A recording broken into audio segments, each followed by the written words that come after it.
আসসালামু আলাইকুম। সবাইকে স্বাগতম জানাচ্ছি নতুন একটি গল্পে। আজকের গল্পটি খুবই স্পেশাল হতে চলেছে। কণ্ঠে আছে আমি ইফতি, আর সম্পাদনার দায়িত্বে আছেন জীবন ভাই। চলুন গল্পে যাওয়া যাক। বাসর ঘরে বসে নিজের সদ্য বিবাহিত বরের জন্য অপেক্ষা করছে রাকা। আজ সন্ধ্যায় তার বিয়ে হয়েছে। পারিবারিকভাবেই বিয়েটা হয়েছে ওর। ছেলের নাম সাদাফ ইসলাম, পেশায় একজন ডাক্তার, মেডিসিন ডাক্তার। তবে ছেলের সাথে তেমন পরিচয় নেই ওর, একদিনও কথা হয়নি আলাদা করে। বিয়েটা ঠিক হয়েছে আজ থেকে 6 মাস আগে। সাদাফ রাই ছিল রাকার জন্য দেখা প্রথম পাত্র, আর সেই প্রথম পাত্রই শেষ পর্যন্ত হয়ে গেল শেষ পাত্র। কারণ রাকাকে সাদাফের মায়ের ভীষণ পছন্দ হয়েছিল, তাই সেদিনই তারা ওকে আংটি পরিয়ে আসেন। আর কথা হয় বিয়েটা পরে হবে, কেননা 3 মাস পরেই রাকার অনার্স ফাইনাল ইয়ার পরীক্ষা শেষ হয়েছে 2 মাস আগে। রাকার বাবা হাবিবুল সাহেব চেয়েছিলেন মেয়েকে আরও কিছুদিন নিজের কাছে রাখতে, তাই বিয়েটা হলো পরীক্ষার 2 মাস পর। এতে অবশ্য রাকা ভীষণ খুশি ছিল, কারণ ছোটবেলা থেকেই ওর ইচ্ছা ছিল প্রেম করে বিয়ে করার। অন্তত প্রেম না করলেও ছেলের সাথে জানাশোনা থাকবে, কেননা অ্যারেঞ্জ ম্যারেজ এসে সম্পূর্ণ অপরিচিত একটা ছেলেকে বিয়ে করে তার হাত ধরে নিজ বাড়ি ছাড়ার রীতিটা। তবে প্রেম করে বিয়ের ইচ্ছা থাকলেও তা করেনি রাকা, কারণ প্রেম করে পালিয়ে গিয়ে পরিবারের মান সম্মান ধুলায় মিশিয়ে দেবার মতো গাধাও নয়। তাই ঠিক করেছিল বিয়ে ঠিক হলে পাত্রপক্ষের কাছে বিয়ের জন্য কিছুদিন সময় চেয়ে নেবে। তারপর সেই সময় দুজনে পরিচিত হয়ে চুটিয়ে প্রেম করবে। এতে প্রেম করার স্বাদও মিটল, আবার ফ্যামিলির সম্মানও ঠিক থাকলো। কিন্তু রাকার গুণধর বর সাদাফ তার প্ল্যানের 12টা বাজিয়ে দিল। অবশ্য তাকে গুণধর বলা যায় কিনা তা জানেন না রাকা, কারণ ছেলেটার সাথে তো সেভাবে আলাপই হয়নি তার। সে আংটি পরানোর দিন দেখেছিল, কথাও বলেনি সেদিন। সব প্রশ্ন আলাপ পরিচারিতা সাদাফের বড় বোন আর মাই করেছিল। রাকা শুধু নতুন মুখে সব প্রশ্নের জবাব দিচ্ছিল। সেদিন সাদাফ সাহেব তার দিকে ঠিক করে তাকিয়েছিল কিনা তাও অজানা ওর কাছে। তবে যখন ওর শাশুড়ি বলেছিল, মা তুমি কি এই বিয়েতে রাজি আছো, তখন সাদাফ সাহেব পূর্ণ দৃষ্টিতে রাকার দিকে তাকিয়েছিল। সেদিন তারা চলে যাবার পর আর সাদাফের দেখা মেলেনি। শপিংয়েও সাদাফের বড় বোন সৃজনী আর তার বর শায়ান সাহেব ছিলেন। সাদাফ ছিল না, তার হসপিটালের ডিউটি ছিল বলে। তাই রাকার প্ল্যান ভেস্তে দেবার অপরাধে শাস্তি হিসেবে সাদাফের জন্য রাকা কিছু চমৎকার প্ল্যান বানিয়েছে। আজ আসুক খালি সাদাফ, বুঝবে বাবা কত ধানে কত চাল। ফুলে ফুলে সাজানো বাসর ঘরটায় বসে বসে রাকা ভাবছে, ধুর কি জ্বালা, এই সাদাফের বাচ্চা তো খুব সাদাফের বাপের বাচ্চা আসে না কেন? এর জন্য তো কিছুই করা যাচ্ছে না। না, শান্তিমতো প্রেম করতে পারলাম, ধুর কি বলি, প্রেম কেনই কথা হলো না তো, না জানি বাবা কোন বলদের ডাক্তারের সাথে বিয়ে দিল। ভাবতে ভাবতে এই সাদাফের ঘরটা ভালো করে দেখতে লাগলো রাকা। ঘরটা আকার একদম পারফেক্ট, বড় না আবার ছোটও না। দেয়ালের রংটাও খুব সুন্দর। পাশাপাশি দুটো দেয়াল হালকা আকাশি রঙের, আর বাকি দুটো দেয়াল সাদা রঙের। ঘরের এক কোণায় রাখা মাঝারি সাইজের বক্স খাট, যেখানে ও বর্তমানে বসে আছে। বিছানার মাথার দিকটা দেখলে খুব সুন্দর একটা গাছের ছবি আঁকা। গাছটা ঠিক যেন আসল গাছের মতো পুরো দেয়াল জুড়ে রয়েছে। বিছানার পাশে ছোট্ট একটা বেডসাইড টেবিল, যার উপরে ছোট্ট সাইজের টেবিল ল্যাম্প বসানো। ঘরের এক সাইডে এক সেট সোফা আর এক পাশে বিশাল ক্যাবিনেট। ব্যাস, আর কোনো ফার্নিচার নেই ঘরে। রাকার কাছে মনে হচ্ছে এই কয়েকটা ফার্নিচারই যেন রুমটার জন্য যথেষ্ট, আর বেশি দিলে ঠিক মানত না। সোফা সেটের উপরে দেয়ালে লটকানো আছে কিছু ছবি। ছবিগুলো ঠিক মাঝখানে সাদাফের হাস্যোজ্জ্বল একটা ছবি, যার নিচে ছোট্ট ছোট্ট করে লেখা সাদাফ ইসলাম। তার ঠিক নিচের ছবিটাই দেখা যাচ্ছে অ্যাপ্রন পরা কয়েকটা উল্লসিত ছেলে মেয়ের সাথে সাদাফ দাঁড়িয়ে। দেখে বোঝা যাচ্ছে এরা সাদাফের সাথে ডাক্তার। ছবিগুলোতে সাদাফের আরও কিছু ছবি আর একটা ফ্যামিলি পিকও ছিল। রাকা খেয়াল করে দেখলো ছবিগুলোতে সাদাফকে অসাধারণ সুন্দর একটা ছেলে মনে হচ্ছে। কি সুন্দর ফর্সা মসৃণ চেহারা, বাম গালের শেষে নাকের সাইডে একটা, আর নাকের একটু নিচে ঠোঁটের উপরের দিকটায় আরেকটা তিল। ঝলমলে দেখার ইচ্ছাটা ছিল রাকার, কিন্তু এই ভারী বেনারসি পরে আর উঠতে মন চাচ্ছে না। তবে যতদূর সম্ভব ব্যালকনিতে একটা অথবা দুইটা বেলি ফুলের গাছ আছে, কারণ ও অনেকক্ষণ যাবৎ বেলি ফুলের মাতাল করা ঘ্রাণ পাচ্ছে। সেটা দেখে আসতে পারলেই ভালো হতো। তবে পুরো রুমটা দেখে বেশ অবাক হলো। কারণ পুরো ঘর জুড়ে কোথাও কোনো বইয়ের অস্তিত্ব খুঁজে পেল না রাকা। আশ্চর্য, মানুষটা কি তবে বই পড়ে না? হঠাৎ কোনো ইচ্ছে দরজার সামনে কেউ আসছে, মানে কারোর পায়ের শব্দ পাওয়া যাচ্ছে। তবে কি সাদাফ চলে এসেছে? কথাটা ভাবতেই বুক কেঁপে উঠল রাকার। ওই ঠিক করে রাখা সব প্ল্যানগুলো কেমন যেন গুলিয়ে যেতে লাগলো। কল্পনাগুলো কেমন দলা পেকে এলো। কি হবে এখন? সাদাফ ঘরে এসেই ঠিক কেমন ব্যবহার করবে?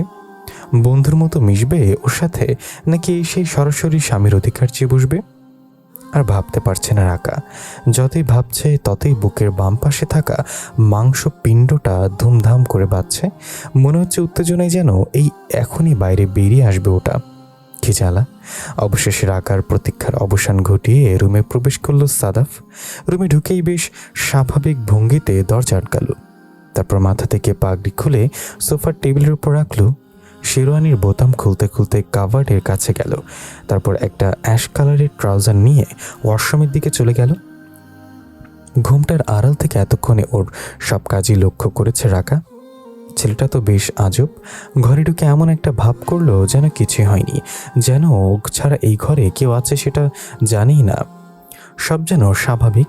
আচ্ছা, ছেলেটা কি ভুলে গেছে যে আর সে রাকা নামে একটা মেয়েকে বিয়ে করে এনেছে? আশ্চর্য। প্রায় 10 মিনিট পর ওয়াশরুম থেকে বেরোলো সাদাফ। বেরিয়ে আগের মতো নিজের স্বাভাবিক কাজগুলো করতে লাগলো।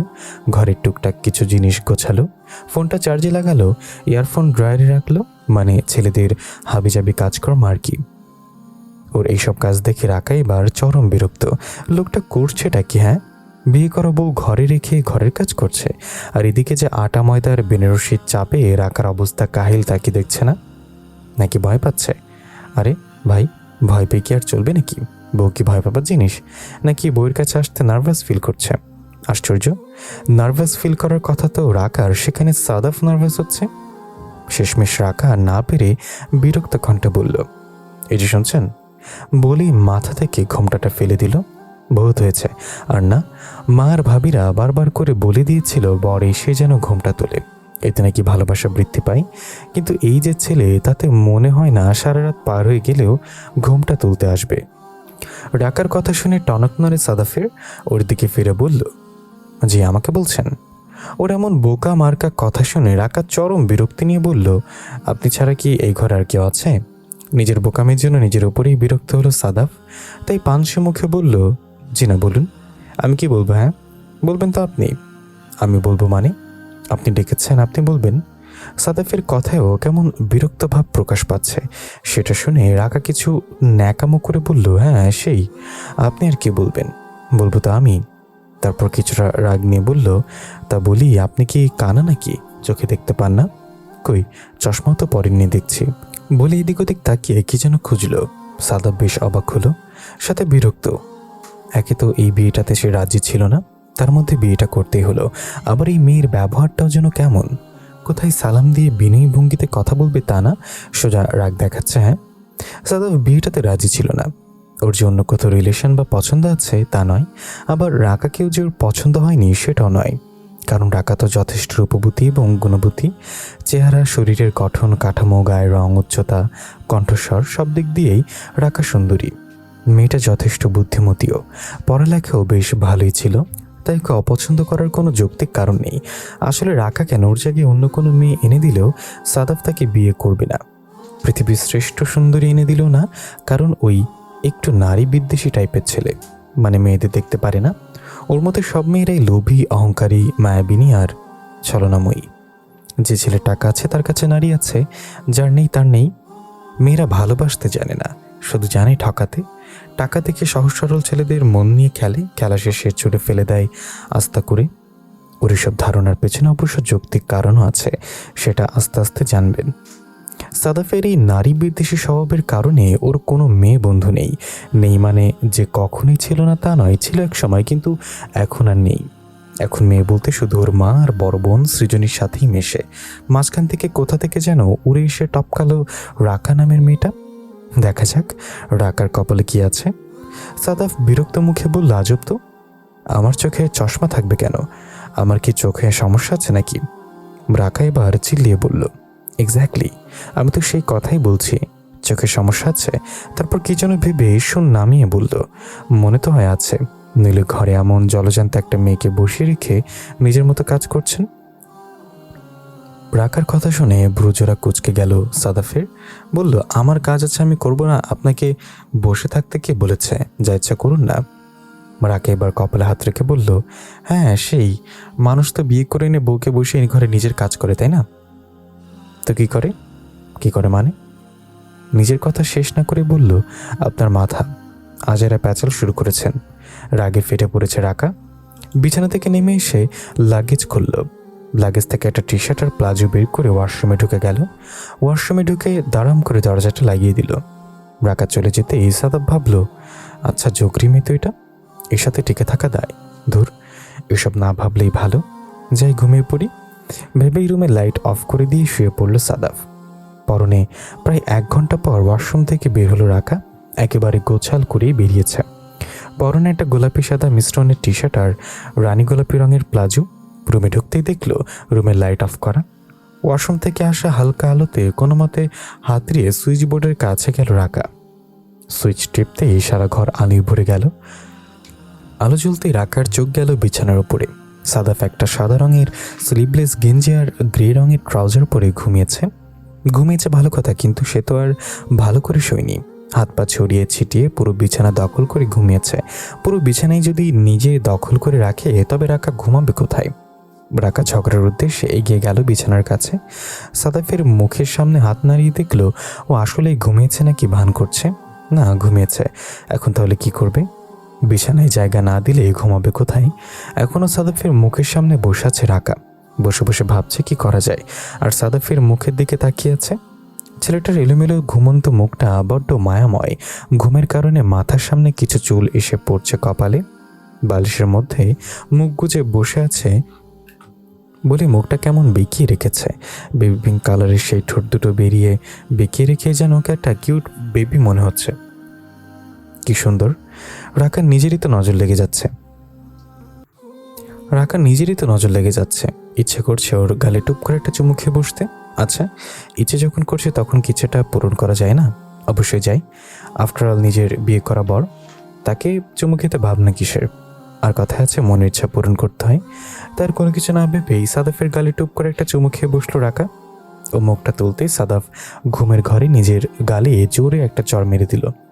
তারপর বাম হাতে গাল চুলকাতে বিড়বিড় করে বলল, বালের মশা। রাকা যেহেতু সাদাফের কাছে বসেছিল তাই ওর বিড়বিড়ানিটা চট করেও শুনে ফেলল। কথাটা কানে যেতেই মেজাজটা আবার বিগড়ে গেল। বলে কে ছেলে, ও মশা, তাও কিভাবে বলল? বালের মশা? দাঁড়াও, দেখাচ্ছি মজা। ভেবেছিলাম এই কিউট ঘুমটা ভাঙাবো না, সোফায় গিয়ে শোবো, কিন্তু না, তোমার এই কথা শোনার পর তো আর সহ্য হবে না। রাকা এবার ওর কানের কাছে গিয়ে ওকে ডাকতে শুরু করলো, সাদাফ, এই সাদাফ। সাদাফ কিছু বলছে না দেখে আবারও ডাকলো, এই যে শুনছেন মিস্টার সাদাফ। এবারে ডাকটা আগের চেয়েও জোরে ছিল, কিন্তু তাও সাদাফের নো রেসপন্স। রাকা রাগে বিড়বিড় করে বলল, কি ঘুম রে বাবা, এত ডাকছি তাও শোনে না। নিজের বালের ঘুম নিয়ে মরছে আর আমারে কয় বালের মশা। ধ্যাত, মুখটাই খারাপ করে দিচ্ছে। তারপর সাদাফের গায়ের উপর হাত রেখে ওকে ঝাঁকিয়ে ডাকতে শুরু করলো, এই সাদাফ, উঠিস না কেন রে? আমি ঘুমাবো না? একটু জায়গা দি না, ঘুম ঘুম পাচ্ছে। বলে একটা হাই তুলল। রাকা এত কাকুতি মিনতি করে বলছে তবু সাদাফ কিছুই বলছে না। শেষ পর্যন্ত খেপে গিয়ে বলল, মন তো চাই তোর মাথার উপর 1 বালতি পানি ঢেলে দিই। ওয়াশরুমে গেছে 10 মিনিটের জন্য, তাতেই উনি নাই। দেব নাকি তোর মাথায় পানি ঢেলে দেবো? না থাক, পানি দিলে আবার বিছানায় ভিজে যাবে। শেষ পর্যন্ত সাদাফের ফোনের কাছে মুখ নিয়ে জোরে চিৎকার করলো, সাদাফ। এই চিৎকারে কাজ হয়ে গেল। সাদাফ ধরপড়িয়ে উঠে বলল, এই কি হচ্ছে? কে মরেছে? সাদাফের এমন ভয় পাওয়ার ভাব দেখে রাকা গলাটা নরম করে বলল, কই, কেউ মরেনি তো। সাদাফের কাঁচা ঘুম ভাঙিয়েছে দেখে এবার রাগ ঝরল কণ্ঠ থেকে। কেউ মরেনি তো এইভাবে চিল্লালে কেন? সমস্যা কি আপনার? শুধু ডেকে এভাবে ঘুম নষ্ট করলেন। সাদাফের রাগ দেখে রাকার নেমে যাওয়া মেজাজটা এবার তুঙ্গে চড়ল। রাগী কণ্ঠে বলল, ডাকবো না তো কি করবো? আপনার কি মনে হয় আমি মানুষ না? আমার ঘুম নেই? তো ঘুমান না, কে মানা করেছে? প্রবলেম কোথায় মানে? আমি বলি কি হাওয়ার উপরে ঘুমাবো আমি? বিছানা লাগবে না? আপনি কি আমার জায়গায় রেখেছেন? ও, তা ঘুমান না? গলার স্বর স্বাভাবিক রেখে কথাটা বলল সাদাফ। বলার পরে মাথায় এলো রাকা এক্স্যাক্ট কি কথা বলেছে। তাই আতকে উঠে বলল, কি কি কি বললেন আপনি? বিছানায় ঘুমাবেন মানে কি? ঘুমাবো মানে ঘুমাবো, এতে এত তোর মানে কি আছে? দেখি সরুন তো। বলি রাকা সাদাফের পাশে এসে বসলো। ও বসতে তাড়াতাড়ি করে সরে গেল সাদাফ। বলল, দেখুন আমি কোথাও সরতে পারবো না, আর আপনি বিছানায় শুতে পারবেন না। সাদাফের কথায় ভ্রুজোড়া কুঁচকে এলো রাকার। তাই দেখে আবারও বলল, আমি আপনার সাথে একই বিছানায় শুতে পারবো না, আমার মেয়েতে অ্যালার্জি আছে, সো আপনি অন্য কোথাও এই সোফায় গিয়ে ঘুমান। রাকা ভ্রুজোড়া কুঁচকে রেখে বলল, আমি সোফায় টোফায় ঘুমাতে পারবো না। আর মেয়েতে অ্যালার্জি আছে মানে কি? এর আগে কয়টা বিয়ে করেছিলেন? সাদাফের এবার রাগ উঠে গেল। বললো, একদম বাজে বকবেন না। এর আগে কয়টা বিয়ে করেছি সেটা আমার বিষয়, আপনার নয়। আর অনেক রাত হয়েছে, ওই সোফায় গিয়ে ঘুমান, দয়া করে আমাকে ডিস্টার্ব করবেন না। বলেও শুয়ে পড়ল। ও শুয়ে পড়তে রাকা এবার চিল্লিয়ে উঠল, এই মেয়ে শুলেন কেন? ওঠেন, বোঝাপড়া শেষ হয়নি আমার। সাদাফ শুয়ে থেকে জবাব দিল, ডোন্ট ডিস্টার্ব মি, বলেই বিছানার পায়ের দিকটায় রাখা কাঁথাটা টেনে গা মাথা ঢেকে ফেলল। রাখাও আর কোনো কথা না বাড়িয়ে চুপচাপ ওর পাশেই শুয়ে পড়ল। ও শুয়ে পড়তে সাদাফ ধরপড়িয়ে উঠে বসে বলল, এই যে মিস, আপনাকে না বললাম সোফায় যেতে, এখানে শুয়েছেন কেন? বললাম না আপনাকে পাশে নিয়ে আমি ঘুমাতে পারবো না। রাখাও পাশে ঘুরে চোখ বন্ধ করে শুয়েছিল। ওভাবে থেকে বলল, দেখুন মিস্টার, আমি কোনো রকম ঝামেলা করতে চাচ্ছি না, আমার কথাগুলো মনোযোগ দিয়ে শুনুন। প্রথমত আমার নাম রাকা, তাই এই যে মিস করবেন না। আর আমি বিবাহিত, তাই মিস না বলে মিসেস বলা উচিত, তাই না? একজন শিক্ষিত মানুষ হয়েও মূর্খের মতো কথা বললে তো হবে না। বলি চোখ খুলে আর চোখে সাদাফের দিকে তাকালো। সাদাফ নিজের ভুল বুঝতে পেরেও না বোঝার ভান করলো। কপট রাগ দেখিয়ে বলল, এত রাতে জ্ঞান না দিয়ে উঠুন আর সোফায় গিয়ে শুয়ে পড়ুন। কথাটা শুনে রাকা আবারও চোখ বন্ধ করে ফেলল। তারপর ঠান্ডা গলায় বলল, আমার কথার মাঝখানে কেউ কোনো কথা বললে আমার প্রচণ্ড রাগ ওঠে। আর রাগ উঠলে আমি নিজের মধ্যে থাকি না, কি করে ফেলি কিচ্ছু ঠিক নেই। So careful. আর আমি এখান থেকে উঠতে পারবো না, এখানে ঘুমাবো, কজ এটা আমার স্বামীর ঘর, আর এই ঘরের সব জিনিসের আমার 50% অধিকার আছে। So don't disturb me. বলেই সাদাফের গায়ের কাঁথাটা টান মেরে নিজের গায়ে টেনে শুয়ে পড়ল। সাদাফ হাজারবার ডাকলেও আর কোনো সাড়া দিল না। কি আর করার, বেচারা সাদাফ তাই বাসরাতে নিজের বিছানা ছেড়ে সোফায় ঘুমালো। কি কপাল, রাত্রে তো গেল, কিন্তু সকালে কি হবে? নতুন ভোর কি আনবে ওদের জীবনে? জানলার থাই গ্লাস ভেদ করে সকালের মিষ্টি রোদ এসে ঢুকেছে সাদাফের ঘরে। এলোমেলো পর্দার সাথে লুকোচুরি খেলে সেই সূর্য কিরণ গিয়ে পড়ছে সোজা রাকার মুখের উপরে। রোদের তাপ বাড়তেই চোখ মেলে রাকা। চোখ খুলেই বুঝতে একটু সময় লাগলো ও ঠিক কোথায় আছে। পরক্ষণে মনে হলো কাল সন্ধ্যায় তার বিয়ে হয়েছে, আর আছে শ্বশুরবাড়ি আছে, এবং এটা হলো সাদাফ মানে তার স্বামীর ঘর। সাদাফ নামটা মনে আসতেই পাশ ফিরে দেখলো সাদাফ নেই। তবে কি সে বিছানায় শুয়নি? বিছানা থেকে উঠে বসতেই সাদাফ সোফার নিচে নজর দিল রাকা। দেখলো সাদাফ এলোমেলো হয়ে শুয়ে আছে ওখানটায়। অভিমানে মুখ ঘুরে নিল রাকা। না, ওই বজ্জারটাকে দেখবে না। এই বিয়েটা নিয়ে ওর কত স্বপ্ন, কত কল্পনা ছিল, আর এই বদ ছেলেটা সব শেষ করে দিল। ইচ্ছা ছিল ফার্স্ট নাইটে দুজনে গল্প করতে করতে কাটিয়ে দিবে, কিন্তু হলো কি, সাদাফ নামের উজবুকটা ফার্স্ট নাইটে ঝগড়া শুরু করে দিল। ধ্যাত, সাদাফের থেকে চোখ সরিয়ে দেয়াল ঘড়িটার দিকে তাকালো। 7টা বাজে। নিজের বাসায় থাকলে ওর কাছে এটা হয়তো সবে 7টা, কিন্তু শ্বশুরবাড়িতে নাকি 7টা মানে মহা ব্যাপার স্যাপার। বিষয়টা সম্পর্কে ও অবশ্য সঠিক জানে না, কেননা ওর তো বিয়ে হয়েছে সদ্য। ওকে এই কথাটা বলেছে ওর ঋতু আপু, যার বিয়ে হয়েছে আজ 4 বছর। যাই হোক, এখন ফ্রেশ হওয়া উচিত। রাখা উঠে ওয়াশরুমে গেল ফ্রেশ হতে। ফ্রেশ হয়ে বেরিয়ে এলো একটা হালকা বেগুনি রঙের শাড়ি পরে। নিচে যাওয়ার জন্য তৈরি হয়ে এই ভাবলো নিচে যাবে কি করে, একা একাই। সাধারণত নতুন বউয়েরা তো বরের সাথেই নিচে যায়। শ্বশুরবাড়ির সবার সাথে পরিচিত হয়ে নেই, কিন্তু সাদাফ তো ঘুমাচ্ছে। আর ওর যে কুম্ভকর্ণের ঘুম, অনেক ভেবে চিন্তে সাদাফের কাছে এসে ওকে ডাকতে শুরু করলো। এই যে শুনছেন, এই যে সাদাফ সাহেব। সাদাফের ঘুমানোর স্টাইলটা বড্ড কিউট। কাল রাতে দেখি তো একবার ক্রাশ খেয়েছেই, আজ আবার একবার ক্রাশ খেয়ে বসলো। কি কিউট ফেস। গালের নিচে রেখেছে এক হাত, আর এক হাত ঝুলে আছে সোফার উপরে। পা দুটো কেমন গুটি গুটি করে রেখেছে। দেখেই বোঝা যাচ্ছে এখানে ঘুমাতে অসুবিধা হচ্ছে, কারণ জায়গা কম। কিন্তু রাকা নিরুপায় ছিল। ওকে এখানে না পাঠালে এই কিউট বজ্জারটা ওকে এখানেই ঘুমাতে পাঠাতো। আর সেটাও কিছুতেই মেনে নিতে পারতো না, তাই বাধ্য হয়েই এই ব্যবস্থা। না, সাদাফকে ঘুম থেকে তুলতে হবে, না হয় লোকে বলবে নতুন বর বউ দেখিয়ে ঘুম শেষই হয় না। বউ কি কুম্ভকর্ণ নাকি, ব্লাবলা। মানুষ কখনই কোনো ক্ষেত্রেই ছেলেদের দোষ দেখে না, যত দোষ সব মেয়েদেরই। একটা রেপ কেসের ঘটনা ঘটলেও মানুষ ছেলেটাকে দোষ না দিয়ে সর্বপ্রথম সেখানে গিয়ে ভিকটিম মেয়েটার দোষ খুঁজে বেড়ায়। তাইও আবার সাদাফকে ডাকা শুরু করলো, এই সাদাফ, সাদাফ। সাদাফ কিছু বলছে না দেখে রাকার মাথায় একটা চমৎকার বুদ্ধি এলো। এবার আর ডাকবে না, ডিরেক্ট অ্যাকশন, তাহলে ওর ঘুম ভাঙবে। তবে তার আগে আর রাকা ওর কপালে সুন্দর করে একটা মর্নিং কিস দিল আর বিড়বিড় করে বলল, তুমি যে কুম্ভকর্ণ আর ঝগড়াটে, তাতে তো মনে হয় না আমার মর্নিং কিস দিয়ে তোমার ঘুম থেকে উঠবে। তুমি না দিলে কি হবে, আমি নিয়ে নেব। তারপর নিজের ভেজা চুলগুলো নিয়ে এসে সাদাফের ঠিক সামনে ঝাড়া শুরু করলো।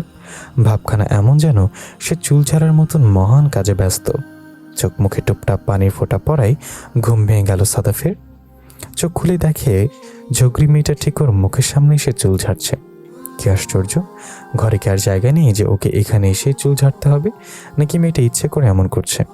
তাই বিরক্ত হয়ে রাখার উদ্দেশ্যে বলল, এই মেয়ে, কি করছেনটা কি? হ্যাঁ, আপনার ঘুম ভেঙেছে বুঝি? কই কই দেখি তো একটু। বলি সাদাফের আশেপাশে কি যেন খোঁজার ভান করলো রাকা। ওর কাণ্ডকীর্তি দেখে রাগে গা জ্বলে যাচ্ছিল সাদাফের। প্রচণ্ড রাগে বিড়বিড় করে বলল, বেয়াদব মেয়ে কোথাকার। বলি হনহনিয়ে ওয়াশরুমের দিকে চলে যেতে লাগলো। রাকা উদ্দেশ্য করে বলল, ও হ্যালো, মাই নেম ইজ রাকা। সেটা শুনে সাদাফ আরও রাগ করে ওয়াশরুমের দরজাটা ঠাস করে লাগিয়ে দিল। ওকে এভাবে জব্দ হতে দেখে হাসিতে ফেটে পড়ল রাকা। ওর হাসির মাঝে কে যেন ডোরনক করলো। রাকা সেটা খেয়াল করতেই তড়িঘড়ি করে সাদাফের কাঁথা বালিশ বিছানায় তুলে রাখলো, যেন কেউ আসল ঘটনা জানতে না পারে। কাজ সেরে হাসি হাসি মুখ করে দরজা খুলেই দেখতে পেল সৃজনী দাঁড়িয়ে আছে। ওকে দেখেই বলল, সৃজা আপু, ভেতরে শোনা। বলে ওর ঢোকার জন্য জায়গা করে দিল। সৃজনী এসে সোফায় বসলো। রাকাও এসে ওর ঠিক সামনেই বিছানায় বসলো। ওকে আসতে দেখে সৃজনী দুষ্ট এসে বলল, তা কেমন কাটলো রাত? ঘুম ভালো মতো হয়েছে তো? রাকাও বেশ মজা করে বলল, তুমি না আমার বড় হতে ছোটর কাছ থেকে এই অভিজ্ঞতা জানতে চাইছো? বলেই ভুরু নাচালো। ওর কথা শুনে সৃজনী হাতে থাকা কুশনটা তুলে ছুঁড়ে মারল ওর দিকে। আর কপট রাগ দেখে বলল, ফাজল কোথাকার, মুখে কিছু আটকায় না? বলে উঠে চলে যেতে নিলেই রাকা আবার ওর পেছন থেকে বলল, কি হয়ে যাও, লজ্জা পেলে নাকি? সৃজনী দাঁড়ালো না, ওর দিকে না তাকিয়ে বলতে লাগলো, আমি তোর মতো বেশরম না বুঝলি। আর সাদাফকে নিয়ে নিচে আয়, মা তোদেরকে খেতে ডাকছে। রাকাও মজা করে জবাবটা দিল, তার ছোট ভাইয়ের বউয়ের কাছে বাসের অভিজ্ঞতাটা শোনাটা খুব ভালো কাজ, তাই না? হ্যাঁ সেই।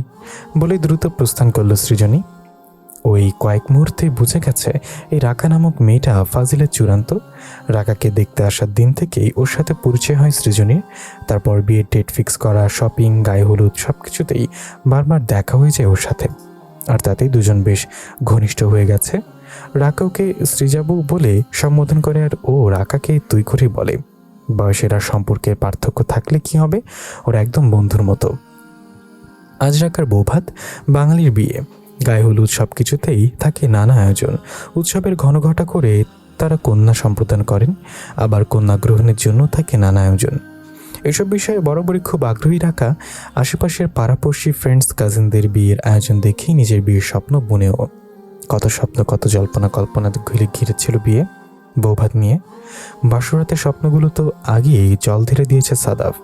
কত স্বাদ ছিল বরের কাঁধে মাথা এলিয়ে সারা রাত গল্পে মেতে থাকবে দুজনে। আর সেখানে কি হলো, সাদাফের সাথে ঝগড়া করে আলাদা ঘুমালো। আচ্ছা, আজকে দিনটাও কি কালকের মতে হবে? সাদাফকে আজও ঝগড়া করবে? যদিও দিনের শুরুটা ঝগড়া দিয়ে হয়েছে, দেখা যাক আজকে কি হয়। বৌভাতের শ্বাস সাজতেই কথাগুলো ভাবছিল রাকা। সাদাফের সাথে সেই সকালে ঝগড়ার পর থেকে আর দেখা হয়নি। কিছু করছে সেই জানে। আচ্ছা, একবার খোঁজ দিলে হয় না? ও তো ওর বউ, ওর কি রাকার প্রতি কোনো দায়িত্ব নেই? ভাবতে ভাবতেই মনটা খারাপ হয়ে যায় ওর ভাবনার মাঝে ওকে সাজাতে আসা একজন মেকআপ আর্টিস্ট বলে উঠল, ম্যাম, সাজ কমপ্লিট, প্লিজ আয়না একটু দেখে নিন। পাশ থেকে আরেকজন বলে উঠল, ও ম্যাম, এবার লুকিং সো প্রিটি। মেয়েটার কথায় মুচকে আসলো রাকা। আয়নার সামনে দাঁড়িয়ে দেখলো সত্যি ওকে ভীষণ সুন্দর লাগছে। নিজের সৌন্দর্যে নিজেই মুগ্ধ হয়ে গেল রাকা। মুহূর্তেই মনটা ভালো হয়ে যায়। আর্টিস্ট দুটোর উদ্দেশ্যে বলল, you are great, really it's looking gorgeous, thanks to both of you. ও রাকা, তোকে একটা বারবিডলের মতো লাগছে, ফ্রোজেনের মতো। হঠাৎ উচ্ছ্বসিত কণ্ঠ শুনে ঘুরে তাকালো রাকা। দেখলো সৃজনী দাঁড়িয়ে আছে।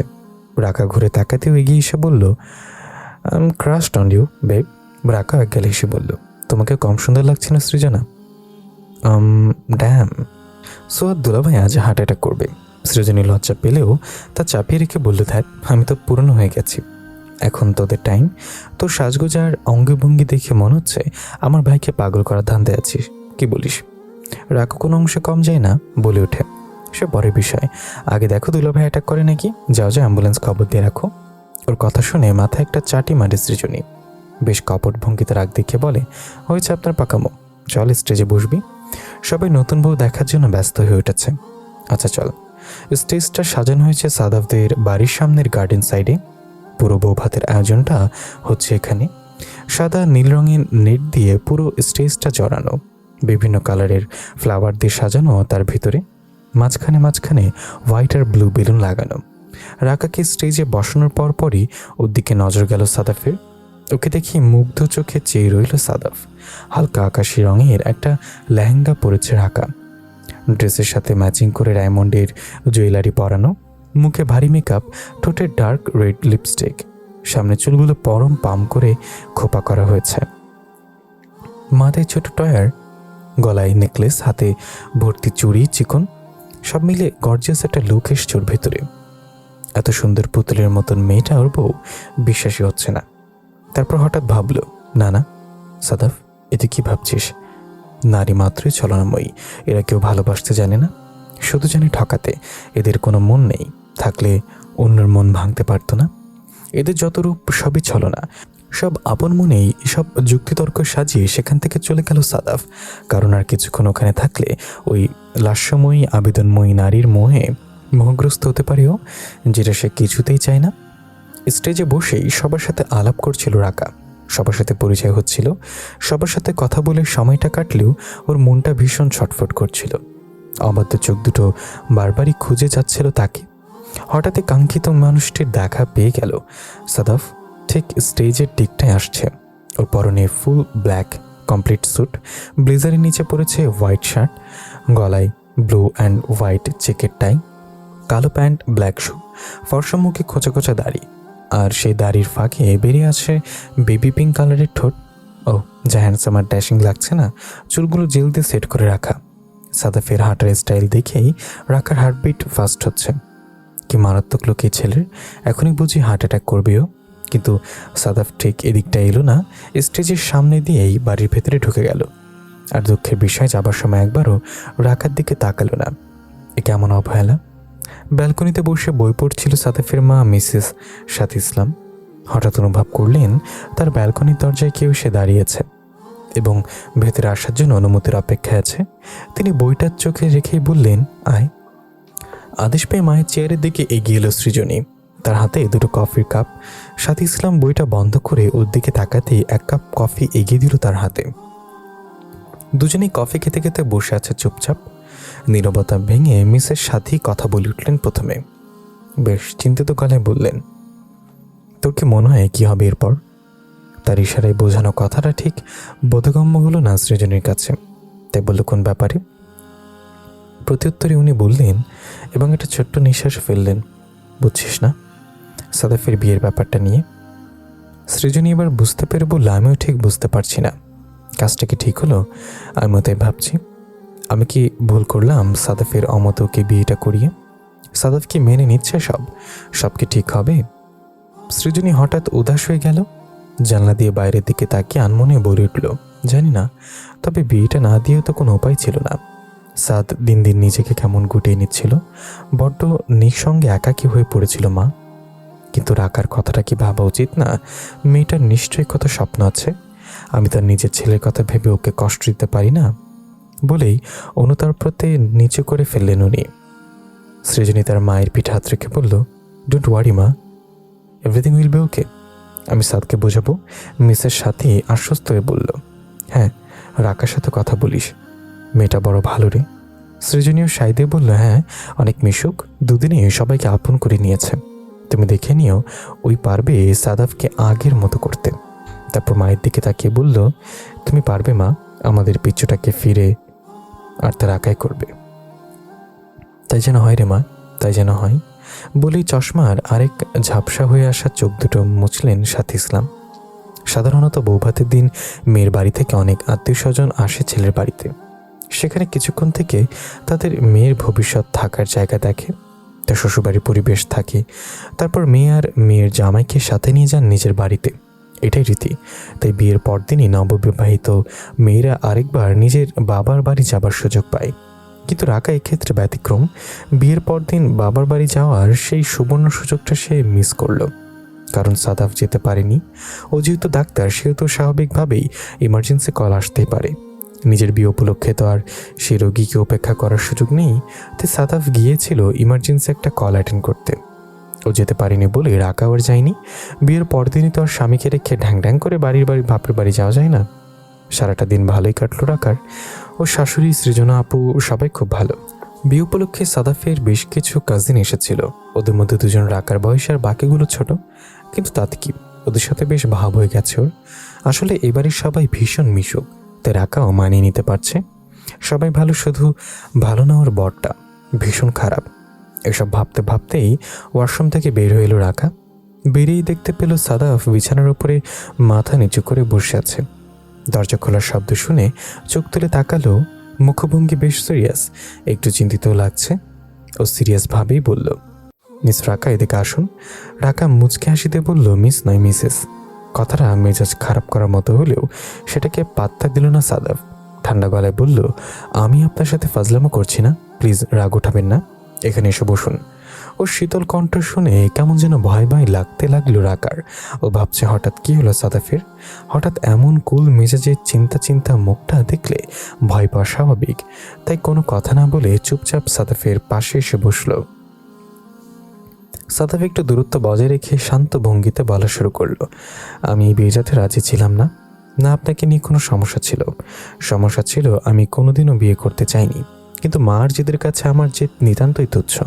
মা এমন একটা কথা বলে বসলো, তাতে শেষমেশ আমাকে বিয়েটা করতে হলো। রাকা কিছু বলতে গেলে ওকে হাত দিয়ে ইশারা করলো থামার জন্য। তারপর বলতে লাগলো, বিয়েটা করলেই এটার মন থেকে মেনে নিতে পারছি না আমি। কোনোদিন পারবো কিনা তাও জানি না, তবে আমি আপনার কাছে কিছুদিন সময় চাচ্ছি বিষয়টা নিয়ে ভাবার জন্য। আমার মনে হয় না আমি আপনাকে একটা অনিশ্চয়তার বাঁধনে বেঁধে রাখবো। তবু বলছে আমাকে প্লিজ সময় দিন। হ্যাঁ, আপনি বলতে পারেন রাজি না থাকলে বিয়ে কেন করলাম, কারণ আমি এই পরিস্থিতির শিকার।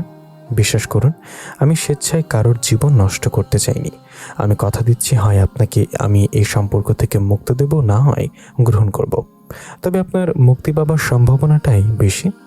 অপেক্ষা করুন প্লিজ। বলে আর এক মুহূর্ত না দাঁড়িয়ে ঘর থেকে বেরিয়ে গেল সাদাফ।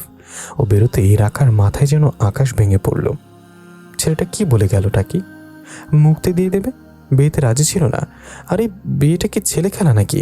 যে ইচ্ছা হলে করলাম, ইচ্ছে না হলে ছাড়লাম, না হয় সে ইচ্ছায় বিয়ে করে নিল। কিন্তু করেছে তো। এখন যদি রাকাকে ছেড়ে দেয় তবে ওর কি হবে? ওর বাবা মার সম্মানটা কোথায় যাবে? এই সমাজটা কি আর ওকে গ্রহণ করবে? জীবনটা কি তবে শুরু হবার আগেই শেষ হয়ে যাবে? কি হতে যাচ্ছে ওদের জীবনে? সাদাফ কি ডিভোর্স দিয়ে দেবে রাকাকে, নাকি অতীত ভুলে সব নতুন করে শুরু করবে? সারাদিনের ব্যস্ততার পর বিকেলের দিকে অবসর পেল রাকা। তাই ভাবলো একটু ছাদ থেকে ঘুরে আসা যাক। সাদাফের বাড়িটা 3 তলা। বাড়ির সামনের দিকটা বেশ বড় জায়গা নিয়ে বাগান করা। পুরো বাড়ির জায়গাটাই বাউন্ডারিতে ঘেরা। তার এক সাইডে বাড়িটা তৈরি করা হয়েছে। সাদাফের ঘরটা 3 তলার একদম এক কোনায়। গত দুদিনে পুরো বাড়ির প্রায় প্রতিটা ঘরই দেখা হয়েছে ওর। প্রত্যেকটা জায়গা শুধু দেখা হয়নি, সাদাফ আর সৃজার ঘরের ঠিক মাঝখানের ঘরটা, কারণ ওটা তালাবদ্ধ। অবশ্য এখন পর্যন্ত কারোর কাছে জানতে চাওয়া হয়নি যে ঘরটা কি আছে। তাতে কি, জানা হয়ে যাবে শীঘ্রই। ভাবতেই ছাদের দরজার কাছে চলে এলো রাকা। দেখলো দরজাটা হালকা ভেজানো রয়েছে। ছাদে উঠে দেখলো ছাদটা বিশাল বড়। তার এক সাইডে বড় একটা আম গাছ, বেশ সুন্দর তো। ছাদের উপরে এই গাছটা লাগালো, তাতে এত বড় হয়েছে, বেশ ছায়াও দেয় মনে হচ্ছে। এছাড়া আর এদিকটাই তেমন কিছুই নেই। রাকা গিয়ে আম গাছটার নিচে দাঁড়িয়ে আশপাশ দেখতে লাগলো। নিজের হাতে গড়া শখের বাগানের যত্ন নিচ্ছিল সৃজনী। এটা একটা ছাদ বাগান। বাড়ির বিশাল ছাদটার একদম এক কোনায় বানিয়েছে এটা। নানা জাতের ফুলের গাছ এখানে, বিভিন্ন জাতের গোলাপ, পিস, বনি প্রিন্স, এনা হার্কনিস, সিমোনা, ল্যাভেন্ডার, পাসকালি, বুকানিয়ার, কয়েক প্রকার গাঁদা, জবাব, বেলি ফুল, গন্ধরাজ।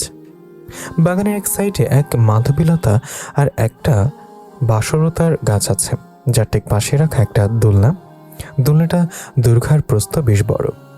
সৃজনীর আবদারে ওর বাবা মিস্টার সাইফুল ইসলাম এটা বানিয়েছিলেন, আর এই দোলনাকে ঘিরেই গড়ে তোলে এই বাগান, ওর ফুলের রাজ্য। ছোটবেলার অবসরের সময় এখানে এসে বসে থাকতো, যত্ন নিত।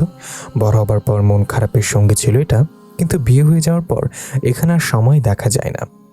বাবার বাড়িতেই আসে, বছরে 2-3 বার সেখানেই, আর যত্ন নিবে কি করে, আর সময় পেয়েছিল তাই চলে এলো পুরনো দিনের সেই নীরব বন্ধুর কাছে তার খেয়াল নিতে। গাছগুলোতে নিড়ানি দিতে দিতেই হঠাৎ খেয়াল হলো কেউ একজন ছাদের কোনায় ওই আম গাছটার নিচে দাঁড়িয়ে আছে। একটা মেয়ে, মুখটা অবশ্য দেখা যাচ্ছে না কারণ মেয়েটার ঠিক উল্টো দিকে বসে আছে ও। তবে মনে হয় মেয়েটার আঁকা, কারণ ও ছাড়া অন্য কারোর আসার কথা নয়। কোনো মেয়ে তো বাড়িতে নেই, ও বাড়িতে মেয়ে মাত্রই 4 জন। ওদের মা মিসেস সাথী ইসলাম, রাকাও আর কাজের মেয়ে মোমেনা। আর বিয়ের জন্য যেসব মোহরান এনেছিল তারা সবাই বৌভাতের পরদিনই চলে গেছে, তাই এটা রাকাই হবে। এসব ভেবে ওকে ডাক দিল সৃজনী। এই রাকা। ছাদের নির্জনতায় হঠাৎ নিজের নাম শুনতে পেতে চমকে উঠল রাকা, তবে কণ্ঠটার অপরিচিত নয়, এটা সৃজাপুর গলা। তবে কেউ এখন ছাদে একটু এদিক ওদিক তাকাতে দেখতে পেল সৃজনী দাঁড়িয়ে হাত নাড়ছে আর বলছে, এই এদিকে আয়, এদিকে। ডাক শুনে এগিয়ে এলো রাকা। ছাদে কানিতে রয়েছে ছোট্ট একটা ছাদ বাগান, যা এতক্ষণ ওর নজরে আসেনি। সুন্দর এই ফুলের বাগানটা দেখে ওকে উদ্দেশ্য করে বলল, এটা তোমার বাগান? কি কি গাছ আছে?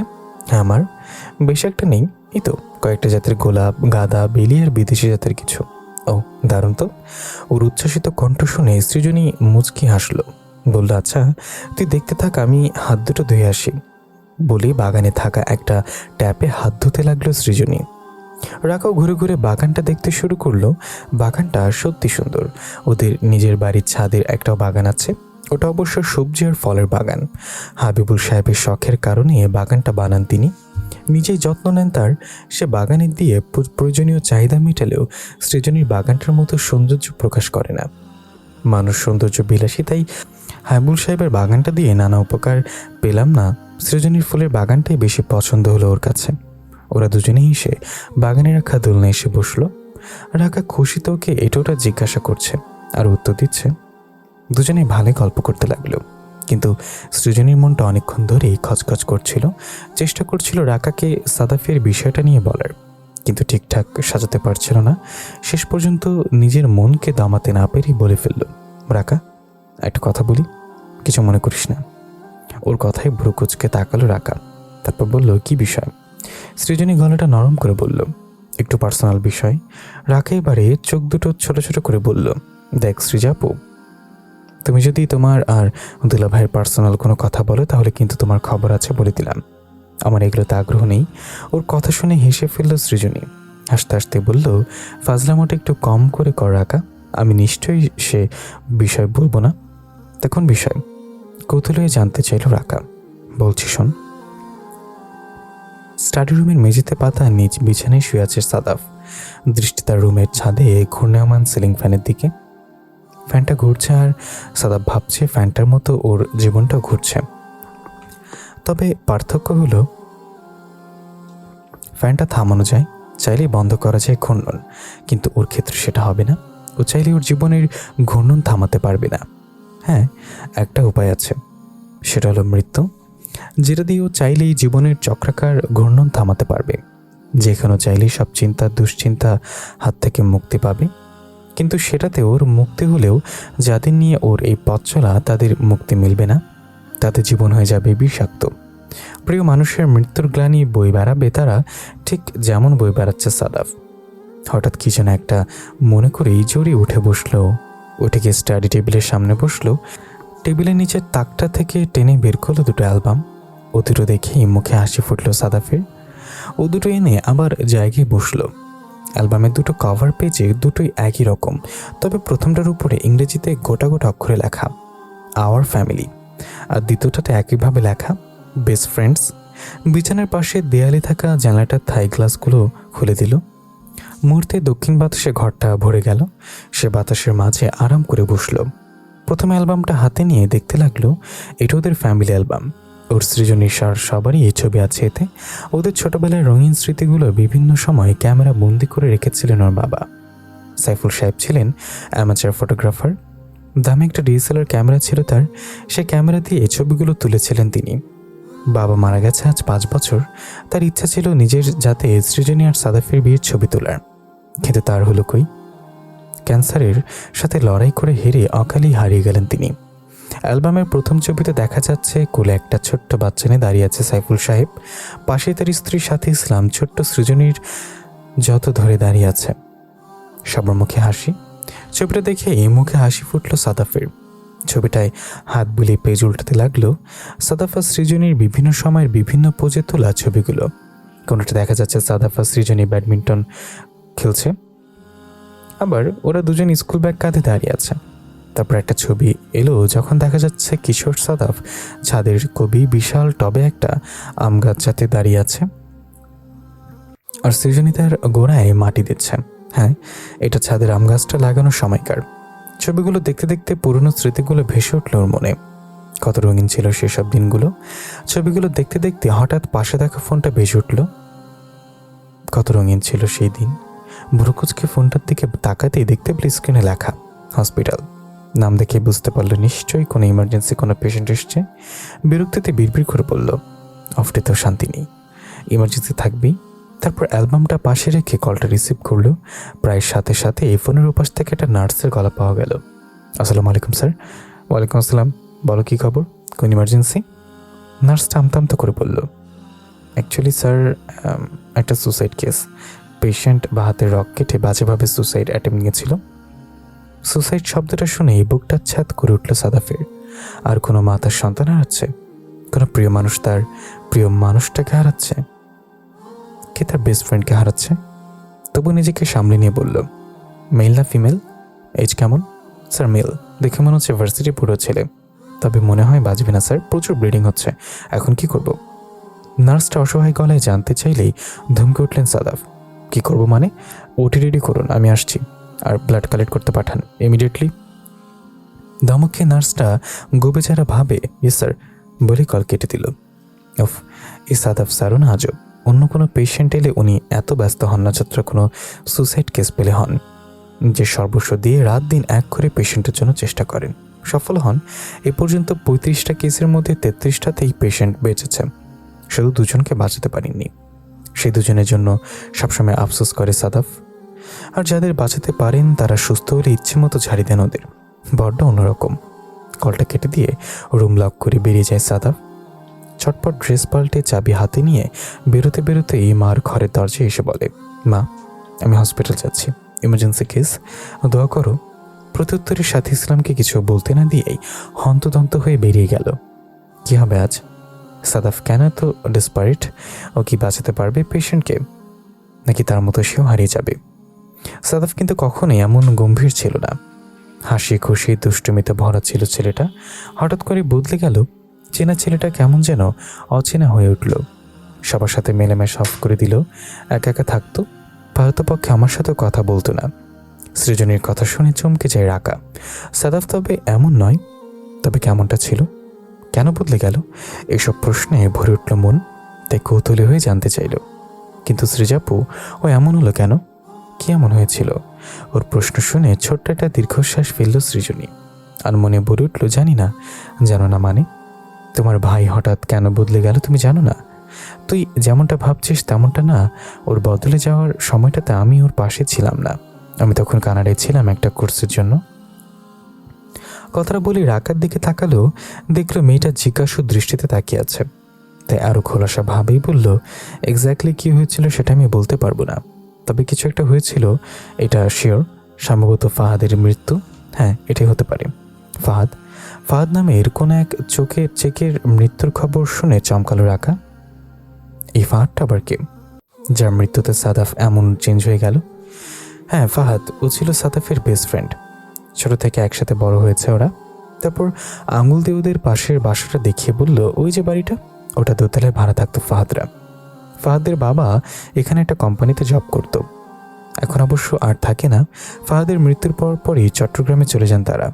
কিন্তু ফাহাদ ভাইয়া মারা গেল কিভাবে? কোনো অ্যাক্সিডেন্ট? কৌতূহলী হয়ে জানতে চাইল রাকা। না, সুসাইড করেছে। বাহাদের রক কেটে শিক্ষা অবস্থা, প্রচুর ব্লিডিং হয়েছিল। সাদাফরা অনেক চেষ্টা করেছে বাঁচানোর, কিন্তু বাঁচল না। সবাইকে কাঁদিয়ে চলে গেল না ফেরার দেশে। সুসাইড? কিন্তু কেন? কেন করেছে জানি না। ইভেন ওদের ফ্যামিলি কিংবা আমাদের বাড়ি কেউই জানে না। আবার জানতে পারে, কারণ আমি তখন দেশে ছিলাম না। রাকা চুপ করে আছে দেখে ও আবার বলতে শুরু করলো। তবে সাদাফ মনে হয় জানতো, কিন্তু কি কারণে ফাহাদ এমন একটা কাণ্ড করে বসলো জানতে পারিনি। তোমরা ওকে জিজ্ঞাসা করনি? সুযোগ হয়ে ওঠেনি। ফাহাদের মৃত্যুর পর প্রায় 7 দিন সাদ ঘরবন্দি ছিল। ওর অবস্থা দেখে মা কেটে কেটে শেষ। খবর শুনে তাড়াতাড়ি ছুটে এলাম। এসে দেখি সে কি অবস্থা। কারোর সাথে কথা বলে না, মেশে না, ঠিকমতো খায় না। সারাদিন কি যেন ভাবে, কি যেন ভাবতো। তারপর 1 মাস পর হঠাৎ ও কলেজে যাওয়া শুরু করলো। ও তখন মেডিকেল স্টুডেন্ট, 3rd ইয়ারে। কলেজ যাওয়া শুরুর পর ওর ফোকাস ছিল শুধু পড়ালেখা আর কলেজ। অন্য কোথাও সময় ব্যয় করতো না। দিনরাত এক করে পড়তো। মানুষের সাথে যোগাযোগ করতো না। কোনো কারণে ফাহাদের কথা উঠলে আবার নিজেকে ঘরবন্দি করে ফেলতো। সেদিন সারাদিন আর বাইরে আসতো না। ফাহাদ ভাইও কি মেডিকেল স্টুডেন্ট ছিল? না, বইটা পড়তো। দারুণ মেধাবী ছিল ছেলেটা। জানিস, মেধাবী হলেও কখনো অহংকার করতো না। ফাহাদের সাথে সাদাফের ছিল জানি জিজ্ঞার সম্পর্ক। বিষয়টা শুনে খুব খারাপ লাগছে। মন খারাপ করে বলল রাকা, খুব কষ্টের। তারপর চারপাশে দেখে বলল, এই চল চল নিচে যাই, সন্ধ্যা হয়ে এলো, এক্ষুনি আজান দিয়ে দেবে। কথাটা শুনে আর কথা বাড়ালো না রাকা। চুপচাপ সৃজনীর সাথে নিচে চলে এলো। টানা 1.5 ঘন্টা অপারেশন থিয়েটারের বদ্ধ ঘরে কাজ করছিল সাদাফ। শুরুতে পেশেন্ট ছেলেটার অবস্থা বেশ খারাপ ছিল। দেখে বোঝা যাচ্ছিল মারা যাবার জন্যই খুব গভীরভাবে কেটেছিল হাতটা, যাতে কোনোভাবে ওকে বাঁচানো যায়। তাই প্রচুর ব্লিডিং হচ্ছে, এখনো হচ্ছে, তবে পরিমাণটা কম। দীর্ঘক্ষণ ধরে চেষ্টা করার পর এতটুকু সফল হয়েছে সাদাফ। পেশেন্টকে একটা ইঞ্জেকশন দিয়ে ওটি থেকে বের করলো। বেরোতে এই পেশেন্টের বয়সে আরেকটা ছেলে এগিয়ে এলো। ছেলেটাকে উদ্ভ্রান্তের মতো দেখালো। সাদাফকে দেখে প্রশ্ন শুনল, doctor Sadaf, has my patient? কেমন আছে জাবিদ?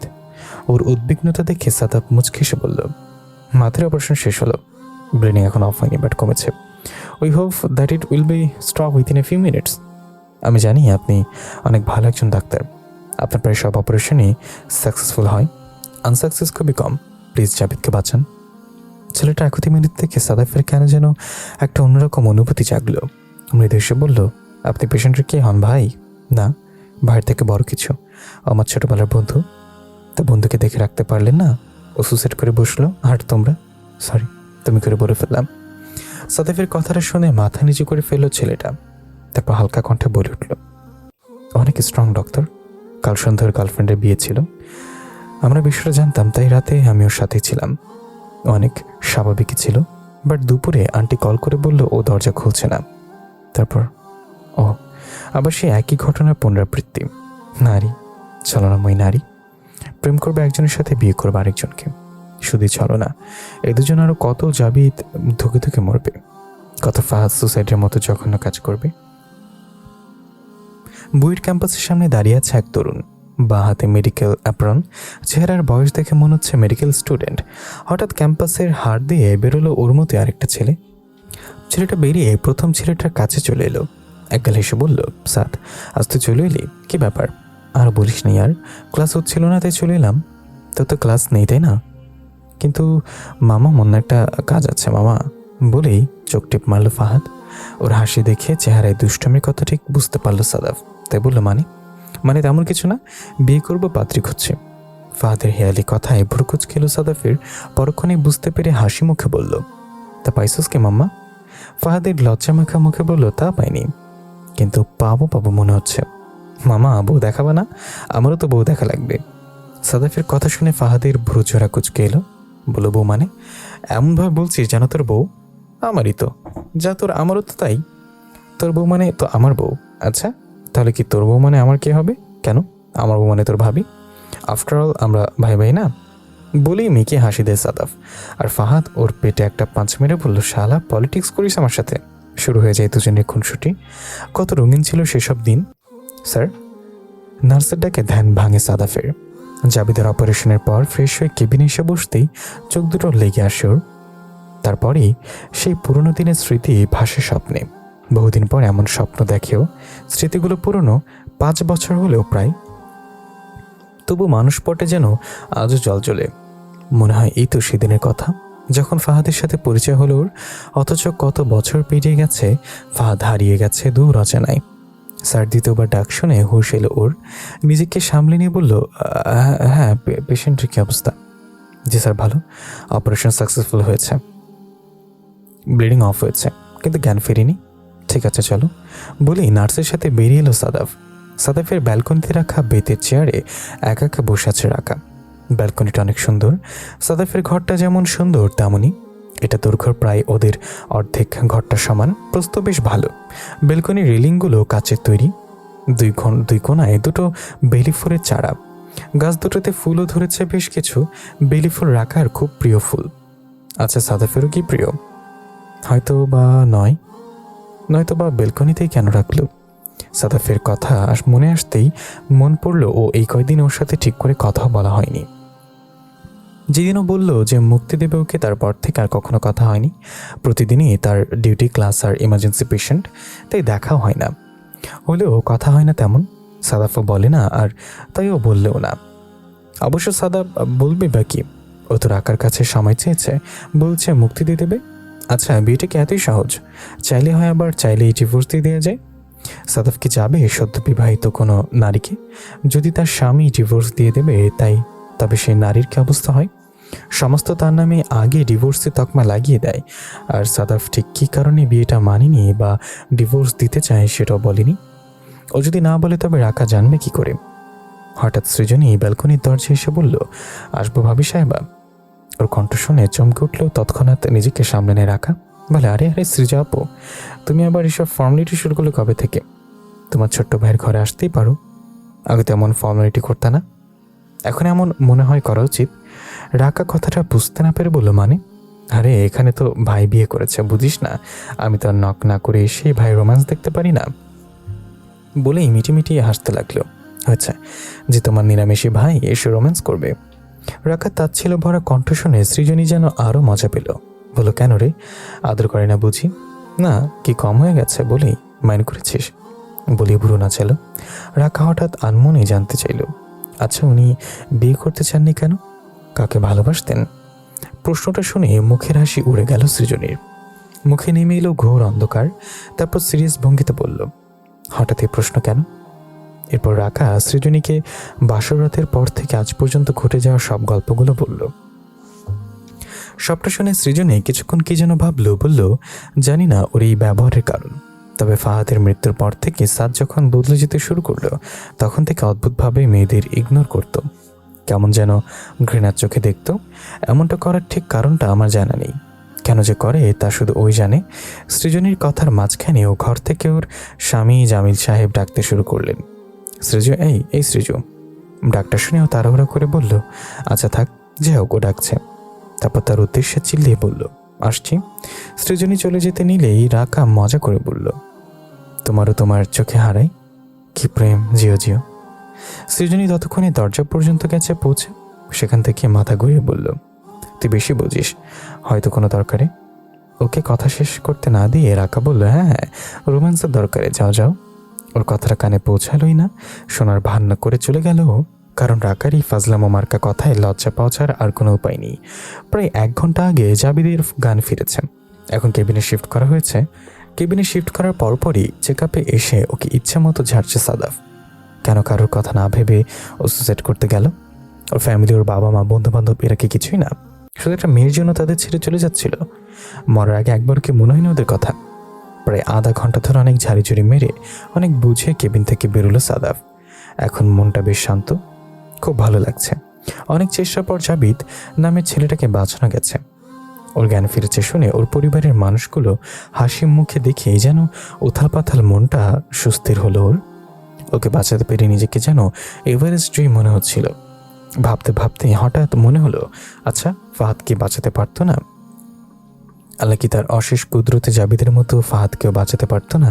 একটা মিরাক্কেল ঘটে দিলে কি খুব বড় ক্ষতি হয়ে যেত? সৈকত নামের ছেলেটা যেমন ভাইয়ের মতো বন্ধু জাবিদকে ফিরে পেল, তেমনি সাদাফ কি ফাহাদকে ফিরে পেত না? আল্লাহর সব ইচ্ছা পূরণ করলেও এই ইচ্ছাটা কেন পূরণ করলো না? কি দোষ ছিল ওর? রাত বাজে 12টা। সাদাফ এখন বাড়ি ফেরেনি।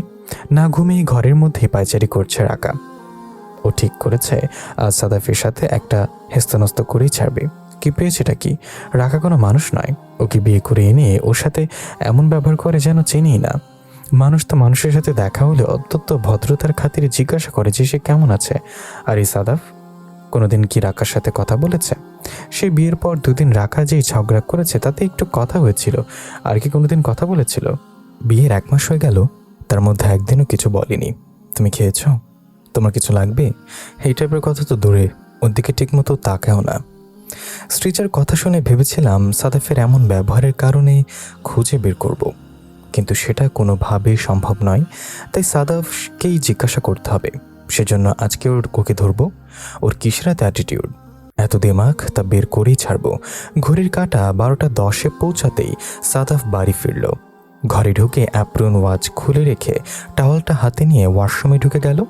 রাকা আর চোখে ওর পুরো কার্যক্রম খেয়াল করলো, কিন্তু কিছু বলল না, কারণ কিছু বলার এখনও সুযোগ আসেনি। 10 মিনিট পরে ওয়াশরুম থেকে বেরিয়ে এলো সাদাফ। পরনে শুধু একটা ট্রাউজার, গায়ের টি শার্টটাও নেই। বেরোতে খেয়াল করলো রাকা ওর দিকে ড্যাব ড্যাব করে চেয়ে আছে। আশ্চর্য, মেয়েদের চাহনি। অবশ্য ব্যাপারটাকে পাত্তা দিল না। সুন্দর মতো আয়নার সামনে দাঁড়িয়ে চুলগুলো ব্যাক ব্রাশ করতে ব্যস্ত হয়ে পড়ল। ওকে খালি গায়ে দেখে থ মেরে গেল রাকা। মনে হয় 2-3টা হার্টবিট মিস হয়ে গেছে। আচ্ছা, ছেলেটা তো সুন্দর কেন? লোমহীন ফর্সা বুকে ফোটা ফোটা পানি। ওর ভেতরটায় তোলপাড় শুরু হয়ে গেছে। আজকে স্ট্রোক করবে নাকি ও? আর আশ্চর্য, ওকে কি কি যেন বলবে ভেবে ভাবছিল, তাও তো ভুলে যেতে বসছে। জিভ দিয়ে ঠোঁট ভিজিয়ে নিল রাকা। ঘন ঘন ঢোক গিলে নিজেকে যথাসম্ভব শান্ত রাখার প্রয়াস চালালো। চুল আঁচড়ানো শেষ করে এদিকে ফিরল সাদাফ। বলল, আজ ওয়াশরুমে টি শার্ট রাখেননি কেন? স্বেচ্ছায় কথা বলল আজ, তাতে কি? সেটা তো নিজের প্রয়োজনে। আসলে কেউ কারোর সাথে কথা না বললে কি হবে? দুজনেই দুজনের খেয়াল রাখে। রাকা খেয়েছে কিনা, ওর কিছু লাগবে কিনা, এগুলো ওকে না বললেও ঠিকই জানে সাদাফ। যতই মেয়েদেরকে ঘৃণা করুক না কেন, রাকাকে যে বিয়ে করে এনেছে সেটা তো আর অস্বীকার করতে পারে না। রাকার ক্ষেত্রেও তেমনই। সাদাফ অবহেলা করলেও নিজের কাজ, নিজের দায়িত্ব ঠিকভাবেই পালন করে। সাদাফের জন্য টেবিল খাবার সাজিয়ে রাখা, ফেলে ওয়াশরুমের ড্রেস রাখা, সকাল হসপিটালে যাবার জন্য সব গুছিয়ে রাখা, সবই ও করে। তবে আজ ইচ্ছে করে এমনটা করছে ও। ট্রাউজার রাখলে ইচ্ছে করে টি শার্ট রাখিনি, যাতে প্রয়োজনের খাতিরে হলেও স্বেচ্ছায় কথা বলতে বাধ্য হয় সাদাফ। ওর প্রশ্ন শুনে রাকাত যেন তৈরি ছিল এমন ভঙ্গিতে বলে উঠল, রাখার কথা ছিল নাকি? সাদাফ কিছুটা থতমত খেয়ে বলল, না মানে প্রতিদিন রাখেন তাই। এক্স্যাক্টলি, আমি প্রতিদিন আপনার সব কাজ করে দিই, আপনার সব দিক খেয়াল করি, অথচ আপনি কোনোদিন আমার খোঁজ নিয়েছেন? প্লিজ চুপ করুন রাকা, এভাবে চাচাবেন না। আমরা এই বিষয়টা নিয়ে পরে কথা বলবো। ওর এই ছোট্ট কথাটা রাখার মাথায় আগুন ধরিয়ে দিল। ও রাগে গর্জে উঠে বলল, কিসের পরে? কোন পরে? কোনো পরে চলবে না। আমি আজ এই মুহূর্তে এই সম্পর্কের ফয়সালা করব। আপনি আজ বলবেন আপনি বিয়েটা কেন মানছেন না, ওয়াই? এবার সাদাফের রাগ উঠে গেল। দাঁতে দাঁত চেপে বলল, কারণ আমি মেয়েদেরকে পছন্দ করি না। I hate girls, I hate women, I hate them, just hate them. ওর লেম এক্সকিউজ শুনে গা জ্বলে গেল রাকার। ওর দিকে এক ধাপ এগিয়ে এসে বলল, কেন, কী সমস্যা আপনার? মেয়েরা আপনার কোন পাকা ধানে মই দিয়েছে? হ্যাঁ? তারপর কি যেন ভাবলো, বুড়ো কুচকে বলল, নাকি প্রেমে ছাকা খেয়ে ব্যাকা হয়ে গেছেন যে মেয়েদের অসহ্য লাগে? জাস্ট শাট আপ, ফালতু কথা বলবেন না একদম। মেয়েরা হচ্ছে ছলনাময়ী, জাদুকরি, মায়াবিনী, সব এক একটা খনি। সহজ সরল ছেলেদের মনে ওদের খেলা মৃত্যু অব্দি ঠেলে দেয়। তারপর একটু থেমে বলল, আপনি বলেছিলেন না এই সম্পর্কের একটা হেস্তনেস্ত করে ছাড়বেন? বেশ, কাল বিকেলে আমার সাথে যাবেন উকিলের কাছে। কালই ডিভোর্সের অ্যাপ্লাই করব। বলি হনহনিয়ে বেরিয়ে গেল সাদাফ। রাকাকে একটা কথা বলারও সুযোগ দিল না। সাদাফ চলে যেতেই রাকা হুট করেই ফুপিয়ে কেঁদে উঠল। এই কেমন অদ্ভুত ছেলের সাথে বিয়ে হলো ওর? সাদাফের সমস্যাটা কি? কেন মেয়েদের পছন্দ করে না? না হয় মেয়েদের পছন্দ নাই করলো, কিন্তু তাই বলে সব মেয়ে কি খারাপ? সৃজাপু, ওর মা বাবা সবাই খারাপ? যদি ওরা সবাই খারাপ না হয় তবে রাকা কি দোষ করলো? হ্যাঁ, হঠাৎ কাঁদতে কাঁদতে অপমানে বলল, না আর থাকবো না এখানে। সাদাব বলল, না, ডিভোর্স দিয়ে দেবে। বেশ, তাই হবে, দরকার নেই এই সংসার, চলে যাব এখান থেকে। ফাটল ধরল সম্পর্কের। তবে কি ভেঙে যাবে এই সম্পর্ক? পরদিন সকাল 10টায় ঘুম ভাঙল রাকার। কাল অনেক রাত পর্যন্ত কান্নাকাটির কারণে আজ ঘুম ভাঙতে দেরি হলো। ওর শাশুড়ি সাথী ইসলাম ও বাড়িতে নেই। কাল সন্ধ্যায় তিনি গিয়েছেন ইয়ার বোনের বাড়ি। সাদাফের বড় খালা খুবই অসুস্থ, তাকেই দেখতে গিয়েছেন তিনি। ও ঘড়ির দিকে তাকিয়ে বুঝল সাদাফ বাড়িতে নেই, কারণ ঠিক 9টায় ওর ক্লাস থাকে আর 8:30-এর মধ্যে সে বেরিয়ে যায়, তাই এখন বাড়িতে কেউ নেই। ও খুব ধীরে ধীরে নিজের সব কাজ সারতে লাগলো। যদিও করার মতো কিছুই নেই। কাজের মেয়ে মোমেনা সেই সকালবেলায় সব রেঁধে বেড়ে রেখে গেছেন। এখন শুধু খাওয়ার, নিজের মতো দুঃখ বিলাস করা ছাড়া ওই আর কি বা করবে। কাল রাতে সাদাফ যা করতো, নাস্তা করে নিজের ঘরের দিকে যাওয়ার সময় একটা অদ্ভুত জিনিস লক্ষ্য করলো। আর সেটা হলো সাদাফের পাশের ঘরটা, যেটাতে সবসময় তালা লাগানো থাকে, সেটা আজ খোলা। মানুষ স্বভাবতই কৌতূহলী, তাই রাখাও কৌতূহলী হয়ে দরজায় টোকা দিল। সৃজনের কাছে শুনেছিল এটা নাকি সাদাফের স্টাডি রুম। ছোট থেকেই এখানটায় বসে পড়ালেখা করত, কিন্তু স্টাডি রুমে এমন কি আছে যে তালা মেরে রাখতে হবে? হালকা ধাক্কা দিতে দরজাটা খুলে গেল। রাকা ভেতরে ঢুকেই দেখতে পেল ছিমছাম পরিপাটি সুন্দর একটা ঘর। দরজায় দিয়ে ঢুকেই সোজা মেঝেতে পাতানো একটা নিচু বিছানা, তার উপরে কয়েকটা কুশন আর দুটো বালিশ রাখা। বিছানাটা দৈর্ঘ্যে প্রায় ঘর জুড়েই, তবে প্রস্থে কিছুটা ছোট। বিছানা সংলগ্ন দেয়ালটাতে একটা জানালা, এখানেও থাই গ্লাস লাগানো, তবে নীল পর্দায় ঘেরা। ঘরের বিপরীতে দুই দেয়াল জুড়ে বিশাল বুকশেলফ, যে দুটো ভর্তি নানা জাতের বই। এবারের বেশ বোকা বোঝা গেল সাদাফের শোবার ঘরে কোনো বই নেই, অথচ এখানে পুরো একটা লাইব্রেরি। রাকা বিছানাটা গিয়ে বসলো। এখান থেকে দেখা যাচ্ছে দরজার সংলগ্ন দেয়ালটাতে বড় বড় 3টা ছবি লাগানো। 3টাতেই সাদাফের সাথে ওর বয়সী একটা ছেলের ছবি, এবং 3টা ছবির পোজ একই। একই ভঙ্গিতে দাঁড়ানো দুজন, শুধু বয়স আলাদা। একটাতে ওদের বয়স প্রায় 8 থেকে 10 বছর, আরেকটা ওদের কিশোর বয়সের, আর বাকিটা তরুণ বয়সের। ছবিগুলোতে সাদাফকে তো বোঝাই যাচ্ছে, কিন্তু বাকি জনকে? ফাহাদ। ঘরের এক কানিতে একটা স্টাডি টেবিল, সাথে একটা চেয়ার। টেবিলটা ভর্তি মেডিকেল সায়েন্সের মোটা মোটা বই। এগুলো সাদাফ সাহেবের। হঠাৎ দুটো জিনিস নজর এলো রাকার। একটা অ্যালবাম, যেটার উপরে লেখা বেস্ট ফ্রেন্ড, আর অন্যটা একটা ডায়েরি, নীল রঙের ডায়েরি। রাকা বেশ কৌতূহলী হয়ে জিনিস দুটো হাতে নিয়ে রুমের মেঝে বিছানায় বসলো। অ্যালবামটা পুরনো দেখে বুঝলো এটা সাদাফ আর ফাহাদের বিভিন্ন বয়সের বিভিন্ন ছবি, আর দেয়ালের ওই ছবিগুলোতেই ফাহাদও ছিল। ছবিগুলো সত্যি খুব সুন্দর। বন্ধু মারা গিয়েছে, তবুও তার স্মৃতি, তার সাথে কাটানো মুহূর্তগুলো কেউ এত সুন্দর করে আগলে রাখতে পারে, তা সাদাফকে না দেখলে জানতোই না রাকা। প্রত্যেকটা ছবি মনে হচ্ছে জীবন্ত, অদ্ভুত সুন্দর। অ্যালবামটা দেখে শেষ করে ডায়েরিটা হাতে নিল রাকা। ডায়েরিটা যে অনেক পুরানো তা ওর উপরে লেখা সাল দেখে বোঝা যায়। রাকা ডায়েরিটা খুললো। প্রথম 2-3টা পৃষ্ঠা ফাঁকা, তারপরে একটা পেজ লেখা শুরু হয়েছে। পেজের উপরে ডান দিকটায় তারিখ লেখা 5 বছর আগের। লেখাগুলো ছোট ছোট কিন্তু চমৎকার, মনে হচ্ছে সাদাফের হাতের লেখা। যাই হোক, পড়ে দেখা উচিত কি লেখা আছে। জীবনে প্রথম ডায়েরি লিখেছে, এর আগে কখনো লেখা হয়নি। মানুষ বলে নিজের সুখ দুঃখগুলো নাকি যারা অন্যর সাথে ভাগাভাগি করতে পারে না, তারাই ডায়েরি লেখে। তারই নাকি নিজের না বলা কথাগুলো বন্দি করে রাখে ডায়েরির প্রতিটি পাতায়। এতদিন আমার ডায়েরি লেখার প্রয়োজন পড়েনি, কারণ আমার সুখ দুঃখ ভাগাভাগি করে নেয়ার জন্য আমার বন্ধু ছিল ফাহাদ, যার সাথে নিজের হাসি, কান্না, আনন্দ, বেদনা ভাগ করে নিতাম। কিন্তু আজও নেই, তাই কার কাছে আর নিজের গল্পগুলো বলবো? অজ্ঞতা না হয় এই ডায়েরিটাই হোক আমার সেই সঙ্গী। এটা আমার 18তম জন্মদিনে আমাকে উপহার দিয়েছিল ফাহাদ, দিয়ে বলেছিল যেন আমি আমার সুখের স্মৃতিগুলো এখানটায় লিখে রাখি, যাতে ভবিষ্যতের কোনো এক সময় নিজের ফেলে আসা সোনালি দিনগুলোর কথা ভেবে আনন্দ পাই। আমি অবশ্য তখন ওর কথার কোনো পাত্তাই দিইনি, কারণ তখন ফাহাদ ছিল নিজের সোনালি সময়ের সঙ্গী হিসেবে। কিন্তু ভাগ্যর কি চরম পরিহাস, আমি আজ এখানে লিখতে বসেছি নিজের কষ্টের কথা, দুঃখের কথা, যা সবটাই শুধু ফাহাদকে ঘিরে। ফাহাদ, তুই কেন ছেড়ে চলে গেলি আমাকে? কেন একবারও ভাবলি না তুই চলে গেলে আমার কি হবে?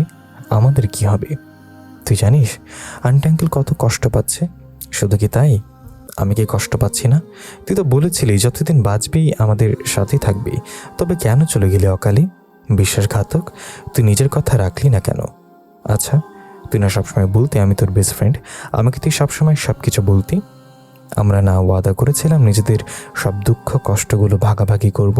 তবে কেন তুই সেই ওয়াদা ভাঙলি? কেন আমায় সবটা বললি না? কেন?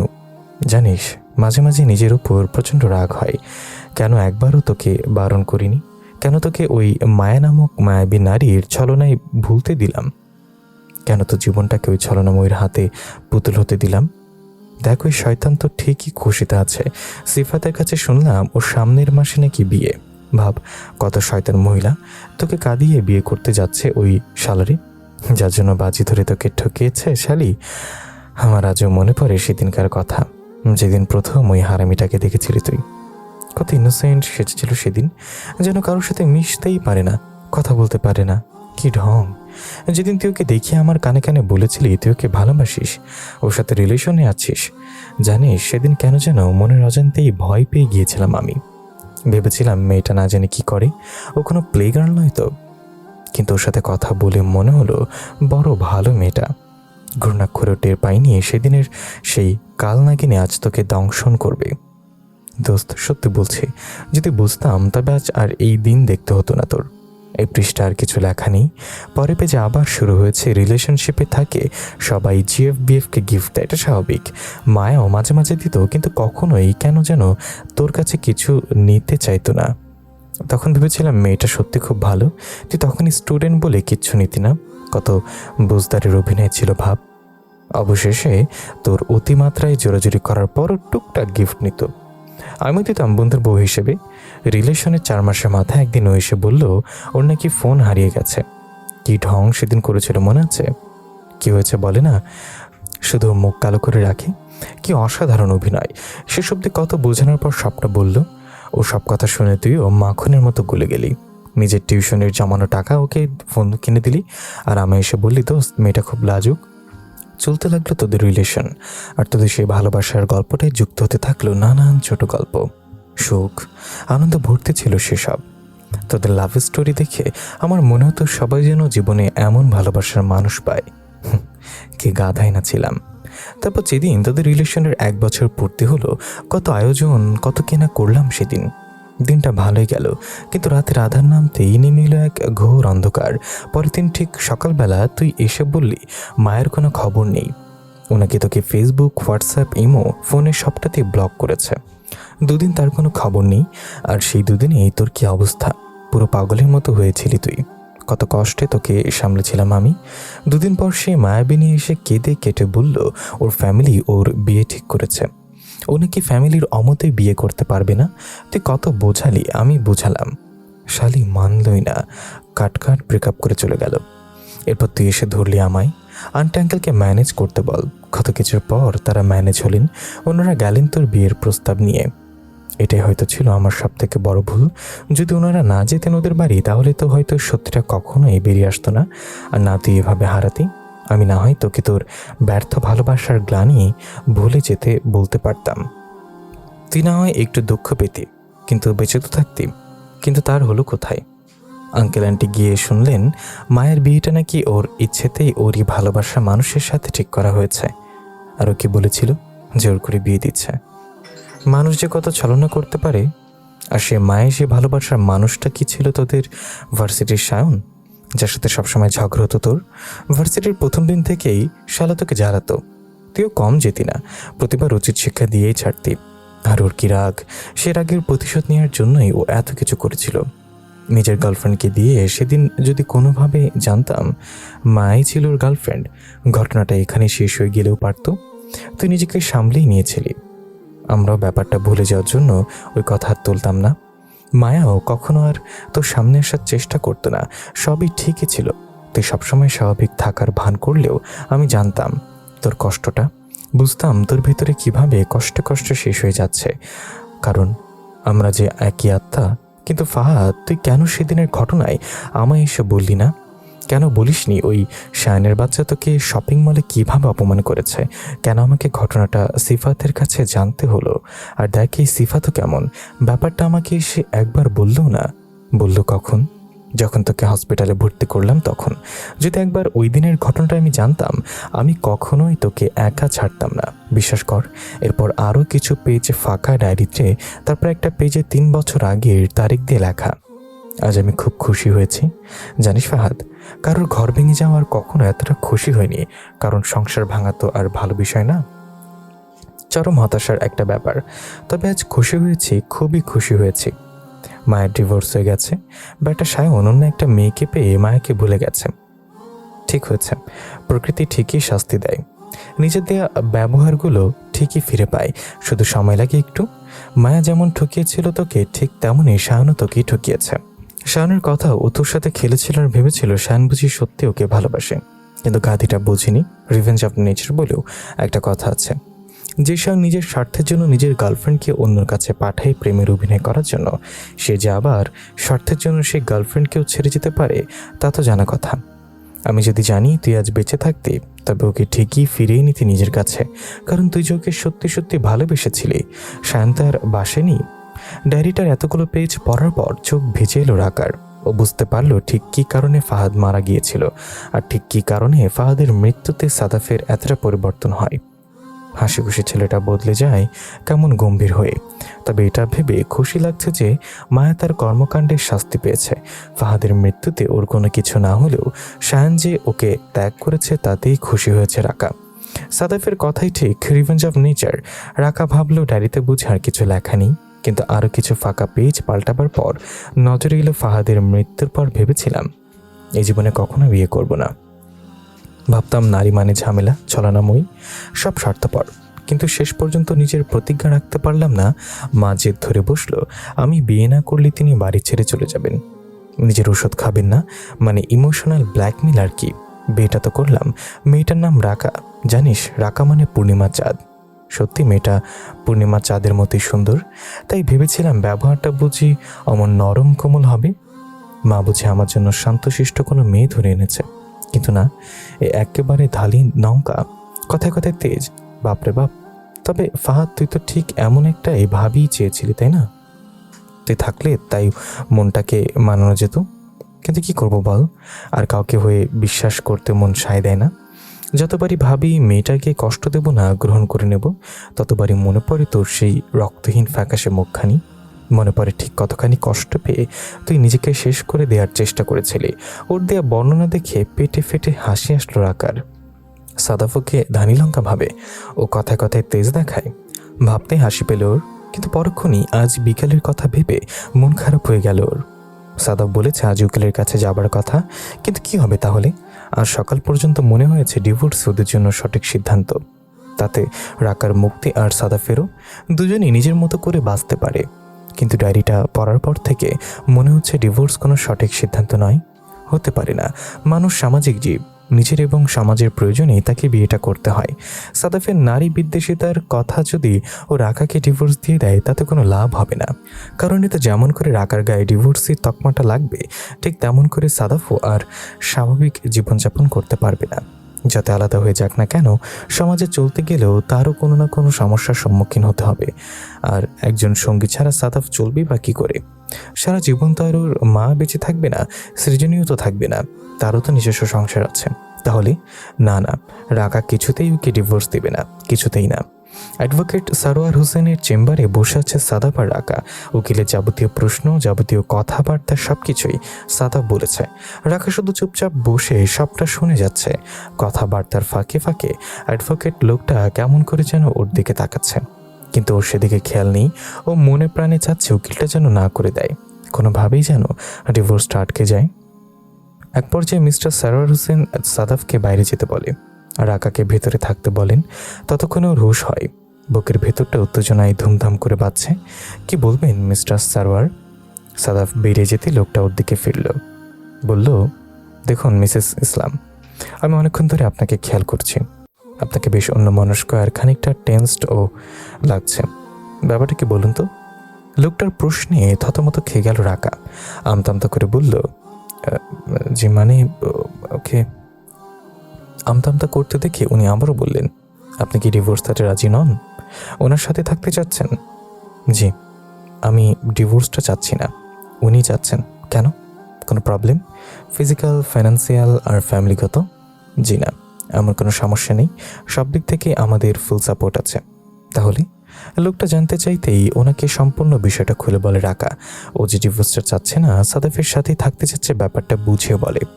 সবটা শুনে উনি ওকে আশ্বস্ত করে বললেন, উনি ব্যাপারটা দেখবেন, রাকা যেন কোনো চিন্তা না করে। মিস্টার সাদাফ, দেখুন আমি আপনাদের কাছে শুনেছি, দুজনের কাছেই শুনেছি। শোনার পর মনে হচ্ছে আপনাদের ডিভোর্সটা এখনই সম্ভব না, কিন্তু আমরা তো। সাদাফ বাধা দিতে চাইলেই লোকটা বলে উঠল, বিয়েটা আইনগতভাবেই হয়েছে আর আপনারাও আইনগতভাবেই ডিভোর্স চাচ্ছেন, কিন্তু আইন অনুযায়ী আপনাদের এক্ষুনি ডিভোর্স দেওয়া সম্ভব নয়। নিয়ম অনুযায়ী বিয়ের 6 মাসের মধ্যে ডিভোর্সের কোনোভাবেই সম্ভব না। আর তারপরেও ডিভোর্সের কথা উঠলে তাদের আরও 6 মাস একসাথে থাকতে বলা হয়। কিন্তু কেন? আমরা যদি একসাথে নাই থাকি তাহলে আরও 6 মাস একসাথে থাকার মানে কি? সাদাফের কণ্ঠ উত্তেজিত। অবশ্যই মান আছে মিস্টার সাদাফ, মানুষ ডিভোর্স কখন দেয়? যখন তাদের মধ্যে দূরত্ব সৃষ্টি হয়। তাই ডিভোর্সের আগেই তাদের মধ্যকার দূরত্ব ঘোচাতে 6 মাস থাকার জন্য বলা হয়। শতক ডিভোর্স দিয়ে একটা সম্পর্ক শেষ করে দেয়া তো ভালো কথা নয়। অসীম ধৈর্য নিয়ে বললেন ব্যারিস্টার সাহেব। সাদাফ বলল, তার মানে আমাদের আরও 6 মাস একসাথে থাকতে হবে? জি, ঠিক ধরেছেন, আপনাদের আরও 6 মাস একসাথে থাকতে হবে। তারপর যদি মনে হয় ডিভোর্সটা জরুরি, সম্পর্ক টিকিয়ে রাখা যাবে না, তখন না হয় অ্যাপ্লাই করবেন। আর হ্যাঁ, এই 6 মাসে নিজেদের মধ্যকার দূরত্ব কমিয়ে কাছাকাছি থাকবেন, কারণ কাছাকাছি থাকলে সম্পর্কের বন্ধন মজবুত হয়। আজও সাদাফ যথারীতি সোফায় ঘুমাবে, সেজন্য সোফায় শুতে চাইলেই রাকা ব্যাঘাত ঘটিয়ে বলল, ওকে, আপনি সোফায় ঘুমাচ্ছেন কেন? বিছানায় শুয়ে পড়ুন। সেটা শুনেই ও ভুরুচোরা কুঁচকে ফেললেই আবারও বলে উঠল, না মানে আপনার ঘর, আপনার কতদিন সোফায় শুবেন? তাই বলছিলাম। ওকে আর কিছু বলতে না দিয়ে সাদাফ এসে চুপচাপ বিছানায় শুয়ে পড়ল। কিন্তু রাকাও বিছানাতে শুতে নিলেই চটপট বলে ওঠে, আপনি কি বিছানায় শোবেন নাকি? অবশ্যই, মাই হাউস রুম বলে কথা। কথাটা শুনে আর কিছু বলল না সাদাফ। দ্রুত উঠে যাওয়ার চেষ্টা করলেই রাকাও ডান হাতটা টেনে ধরে বেশ শীতল কণ্ঠে বলল, ডোন্ট ডু ডিয়ার, মনে করবেন না এখন ছেড়ে দেব, আমি কিন্তু অতটাও ভালো মেয়ে নই। চুপচাপ এখানে এসে শুয়ে পড়ুন। ওর কথা শুনে ঝাঁকিয়ে উঠল সাদাফ, হাত ছাড়িয়ে নিয়ে বলল, একদম এটা ভাববেন না যে ওই ফালতু ব্যারিস্টারের কথায় এই সাদাফ বদলাবে। আমি যা তাই থাকবো, যা ইচ্ছা তাই করব। বলি ওকে আর কিছু বলার সুযোগ না দিয়ে উঠে গিয়ে সোফায় শুয়ে পড়ল। কিছুক্ষণ পর রাকাও আর বাক্য ব্যয় না করে সোজা ওর গায়ের ওপর গিয়ে শুয়ে পড়ল। ওকে নিজের উপর দেখতেই চিল্লিয়ে উঠল সাদাফ, রাকা, আপনি কি করছেনটা কি? কি আবার? আপনার সাথে শুচ্ছে কেন? আপনার জন্য তো বিছানাটা ছেড়ে দিয়েছে, আমি তো সেটা চাইনি। আমি তো বললামই আপনাকে ওখানে গিয়ে শুন। আমি তো আপনার সাথে ঘুমাবো না, আমি তো ঘুমাবো। রাকার পাল্টা পাল্টা কথা শুনে কিছুক্ষণের জন্য দমে গেল সাদাফ। তারপর সুর বদলিয়ে বলল, দেখে উঠুন তো, আমার বুকটা ভারভার লাগছে। রাকা কিছু না বলেই চুপচাপ হয়ে আছে, তাই আবারও বলল, উঠুন না। উঠতে পারি এক শর্তে, যদি আপনি আমার সাথে বিছানায় গিয়ে ঘুমান তাহলে। ও শর্ত শুনে আবারও বেঁকে বসলো সাদাফ। একগুয়ে গলায় বলল, না পারবো না। ঠিক আছে, আমিও নড়ব না। রাকা যেতে কাছে শেষ পর্যন্ত হার মানল সাদাফ। ওর সাথে একই বিছানায় গিয়ে শুয়ে পড়ল, কিন্তু দুজনের মাঝখানে চীনের মহাপ্রাচীর কোলবালিশ দিয়ে দিতেও ভুলল না। রাকা অবশ্যই এতে কিছু বলল না, কারণ একদিন সব ডোজ দিতে নেই, এতে ওভারডোজের রিয়াকশন হিসেবে হিতে বিপরীত হতে পারে। ঠোঁটে হালকা জাল অনুভব হতেই চোখ মেলালো সাদাফ। চোখ মেলাতেই এক অবিশ্বাস্য ঘটনার মুখোমুখি হতে হলো ওকে। রাকা ওকে বিছানার সাথে চেপে ধরেছে, হাত দুটো কানের পেছনে, আর তার নিষ্পাপ ঠোঁট দুটোর ওপর বিচরণ করছে তার দুঠোঁট। সাদাফের দুঠোঁটের মাঝে ঠোঁট ডুবে ইচ্ছে মতো টর্চার চালাচ্ছেও। চলছে অনবরত কিস আর লাভ বাইট নামক ভালোবাসা। ঘুম থেকে উঠেই এমন আক্রমণের শিকার হতে হবে সেটা ভাবিনি সাদাফ, তাই বুঝে উঠতেই সময় লাগলো কিছুক্ষণ। জিওকে ধাক্কা দিতে যাবে ঠিক তখনই ওর উপর থেকে স্বেচ্ছায় সরে গেল রাকা। বা হাত দিয়ে নিজের ওষ্ঠধর মুছতে মুছতে বলল, তেমন কিছু হয়নি, জাস্ট নিচের ঠোঁটটা বোধহয় একটু কেটেছে, সমস্যা নেই, আপনি তো আবার ডাক্তার, সামলে নেবেন। ও ঠোঁটে হাত দিয়ে বুঝলো সত্যি সত্যি রক্ত বেরোচ্ছে। আতঙ্কিত গলায় বলল, কি করলেন এটা? আমি ক্লাসে যাব কি করে? রাকা ব্যাপারটাকে খুব একটা পাত্তা দিল না বলে মনে হলো না, দায়সারাভাবে বলল, বললাম না সামলে নেবেন। তারপর দেয়াল ঘড়িটার দিকে এক পলক তাকিয়ে বলল, নিন নিন নিন, উঠে পড়ুন, 8টা বেজে গেছে, ফ্রেশ হয়ে টেবিলে আসুন। আজ ক্লাস কখন? 9টায় না? বলেও কি আর কিছু বলার সুযোগ দিল না। রান্নাঘরের উদ্দেশ্যে দ্রুত হেঁটে বেরিয়ে গেল। সাদাফ শুধু আকস্মিক দৃষ্টিতে তাকিয়ে থাকলো। কি হলো ব্যাপারটা? জেনারেল ওয়ার্ডে রোগী দেখছিল সাদাফ, এটা রোজকার নিয়ম।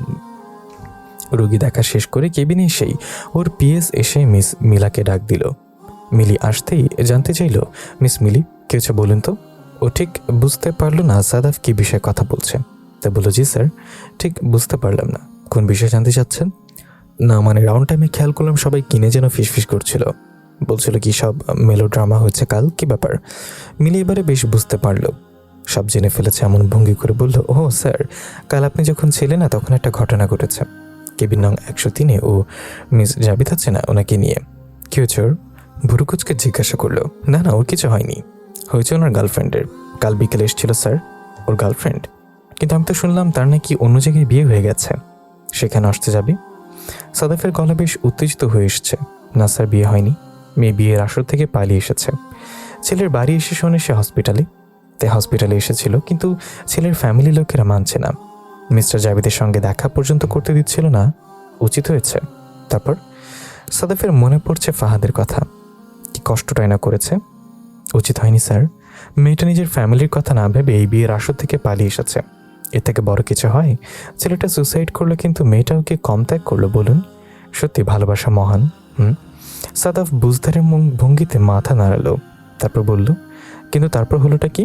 তারপর আর কি, মেলা ট্রমা, আর তারপর মিস্টার জাবিদের ফ্যামিলি মেনে নিল মেয়েটাকে। ও আচ্ছা, তাহলে তো সব ঠিকই হয়ে গেছে। আচ্ছা যাও, আমি কেবিন রাউন্ডে বের হব। মিলি বের হতে গিয়েই কেন যেন ফিরে এলো, না দেখে সাদাফ জিজ্ঞাসু দৃষ্টিতে তাকিয়ে বলল, কি ব্যাপার মিস মিলি, এনি প্রবলেম? না মানে স্যার, আপনার লিপসগুলো কেমন যেন ফোলা ফোলা, মনে হয় কেটে গেছে। কি হয়েছিল স্যার? মিলি বেশ আমতামতা করে বলেই ওর মনে পড়লো রাকাত সকাল সকাল কি করেছে, তাই বেশ থতমত খেয়ে বলল, সকালে বাথরুমে পিছলে পড়ে বেসিনের সাথে বাড়ি খেয়েছি। বলে হঠাৎ ধমকে উঠল সাদাফ, আপনাকে কি আমার ঠোঁট কাটা নিয়ে গবেষণা করতে বলেছি? যান নিজের কাজে যান। ওর ধমক খেয়ে দৌড়ে পালিয়ে গেল মিলি। মিলির প্রস্থানে হঠাৎ কি যেন একটা মনে হলো সাদাফের। ও ভাবতে লাগলো ওর বলে যাওয়া কথাগুলো। সত্যি তো মেয়েটা নিজের বাবা মার কথা না ভেবে পালিয়ে এলো, এতে কি ওর কোনো ক্ষতি হয়নি? ও কি সারা জীবনের জন্য বাবা মার ভালোবাসা থেকে বঞ্চিত হলো না? জাবিদ যে ত্যাগ করতে চেয়েছিল মেয়েটা কি কম করলো? তবে কি সব মেয়েরা একই নয়? একই তাদের ভালোবাসার দৃষ্টিকোণ নয়? ভালো মেয়েও কি তবে আছে? আচ্ছা, তাদের মধ্যে রাকা কোন দলে পড়েছে? ভালো মেয়েদের দলে নাকি খারাপের? ওকে কি একটা সুযোগ দেওয়া উচিত? লাঞ্চ টাইমে ক্যান্টিনে বসে আছে সাদাফ, সামনে একটা বার্গার রাখা, কিন্তু বেচারা খেতে পারছে না, কারণ ঠোঁট কেটে গেছে। সেই জন্যই সকালবেলা ঠিক করে খেতে পারিনি। রাকা অবশ্য জোর করে খাইয়ে দিতে ধরেছিল, কিন্তু ওই রাগ দেখিয়ে না খেয়ে চলে এসেছে। তাই অসহায়দের মতো বার্গারটাকে দেখছে আর দু একটা বাইট নেওয়ার চেষ্টা করছে। কাজ অবশ্য হচ্ছে না, যতবারই মুখে দিচ্ছে ততবারই ঝালে জ্বলে যাচ্ছে তার ঠোঁট দুটো। ওর আপ্রাণ চেষ্টার মাঝেও কেউ একজন টেবিলের উপরে একটা টিফিন ক্যারিয়ার রাখল, আর ও ঠিক অপোজিট সাইডে চেয়ার টেনে বসলো। চেয়ার টানার শব্দ শুনে সামনে তাকালো সাদাফ, দেখলো কালো বোরকা আর নেকাবের আড়ালে এক নারী টিফিন ক্যারিয়ারটা খুলছে। সেটা খুলে ওর দিকে এগিয়ে দিল, ব্যাগ থেকে ওয়াটার পট আর একটা স্পুন বের করে টেবিলের উপরে রাখলো। সে সম্পূর্ণ তার কাজে ব্যস্ত। সাদাফের দিকে তার কোনো খেয়াল নেই, যেন কাজটাই সব তার। বোরকার আলারে বেরিয়ে থাকা তার মায়াবী দু চোখে জানান দিচ্ছে সে কে। সাদাফ হঠাৎ করে অন্যরকম এক দৃষ্টিতে ওর দিকে তাকালো, যেন কোনো এক মোহে জড়িয়ে যাচ্ছে ও, কিন্তু সেটা নিজেও বুঝতে পারছে না। কি হলো নিন, হা করুন। কথাটা শুনে চমকে উঠল সাদাফ। রাকা ওর মুখের সামনে এক চামচ বিরিয়ানি ধরে রেখে কথাটা বলছে। সামনে বিরিয়ানির বাটি আর চামচ দেখে বুঝলো এগুলো রাকা এনেছে, কিন্তু রাকার নির্দেশ অনুসারে হা না করে বলল, আপনি? নয়তো কি হবে, আপনার গার্লফ্রেন্ড। রাকার পাল্টা কথায় মেজাজ চটে গেল ওর। শব্দ সেই মেয়ের, সকালে কাহিনী করে এখন দরদ দেখাতে এসেছে, আর মেয়েজনে উল্টাপাল্টা কথা। রাগে গলায় বলল, দেখুন একদম বাজে বকবেন না। আর এখানে এসছেন কেন? হসপিটালে এইগুলো এনেছেন কেন? বাসে যান। ইচ্ছে হয়েছে তাই? হসপিটাল কি আপনার বাপের, সরি আমার শ্বশুরের, যে আপনি বললে আমি চলে যাব? আর হলেও বা যাবো কেন? আমি এখানে কোনো রকমের সিন ক্রিয়েট করতে চাচ্ছি না। এটা হসপিটাল, আর আমি এখানকার একজন ডাক্তার। তাই আমার এখানে একটা ইমেজ আছে, দয়া করে ঝামেলা না করে নষ্ট করে দেবেন না। এক্স্যাক্টলি, আমি তো তাই বলছি, নিজের ইমেজ নষ্ট না করে চুপচাপ খেয়ে নিন, কিন্তু আপনি খেলেন না। আবার আমি খাইয়ে দিতে চাইছি, তাও নিচ্ছেন না বলে উল্টো দিকে মুখ ঘোরালো। সাদাফ রাগে দাঁতে দাঁত চেপে বলল, আমার জন্য না ভেবে বাড়ি গিয়ে পড়তে বসুন, নয়তো নাকে সরিষার তেল ঢেলে ঘুমান, কাজে দেবে। এখানে এসে অযথা সময় নষ্ট। আমি কোথায় সময় নষ্ট করবো আর কোথায় করব না সেটা আপনাকে ভাবতে হবে না। আপাতত খেয়ে উদ্ধার করুন। আপনি এখান থেকে যাবেন কিনা বলুন। সাদাফের উল্টো রাগ দেখে খেপে গেল রাকা। জেদি কণ্ঠে বলল, না যাব না, আপনি না খেলে এক পাও নড়ব না। তারপর কিছুক্ষণ থেমে থেকে ধীর গলায় বলল, সকালে না খেলেন, টিফিন নিতে বললাম তাও রাগ দেখালেন, এখন যে ওটা খেতে পারছেন না তাও কেন এগুলো খাচ্ছেন না? প্লিজ খান না, খেয়েই দেখুন, খারাপ তো কিছু রাঁধিনি। ওর এমন করুণ অনুরোধে আর না করতে পারল না সাদাফ। চুপচাপ ওর হাত থেকে চামচ কেড়ে নিয়ে নিজের মতো করে খেতে লাগলো। সত্যি মেয়েটা খারাপ কিছু রাঁধেনি, দেখতে যেমন আকর্ষণীয়, খেতেও তেমনই টেস্টি, একেবারে স্বাদে গন্ধে অতুলনীয়। কিন্তু ওর যে বিরিয়ানি পছন্দ সেটা রাকাকে কে বলল? ওর মা নাকি শ্রীজাপু, নাকি রাকা নিজেই বুদ্ধি করে বানিয়ে এনেছে? কে জানে। এখন খাওয়া ইম্পর্টেন্ট, এত গবেষণা করে লাভ নেই। দেখতে দেখতে আরও 2 মাস কেটে গেল। এই 2 মাসে সাদাফ সাহেবের অনেক পরিবর্তন হয়েছে।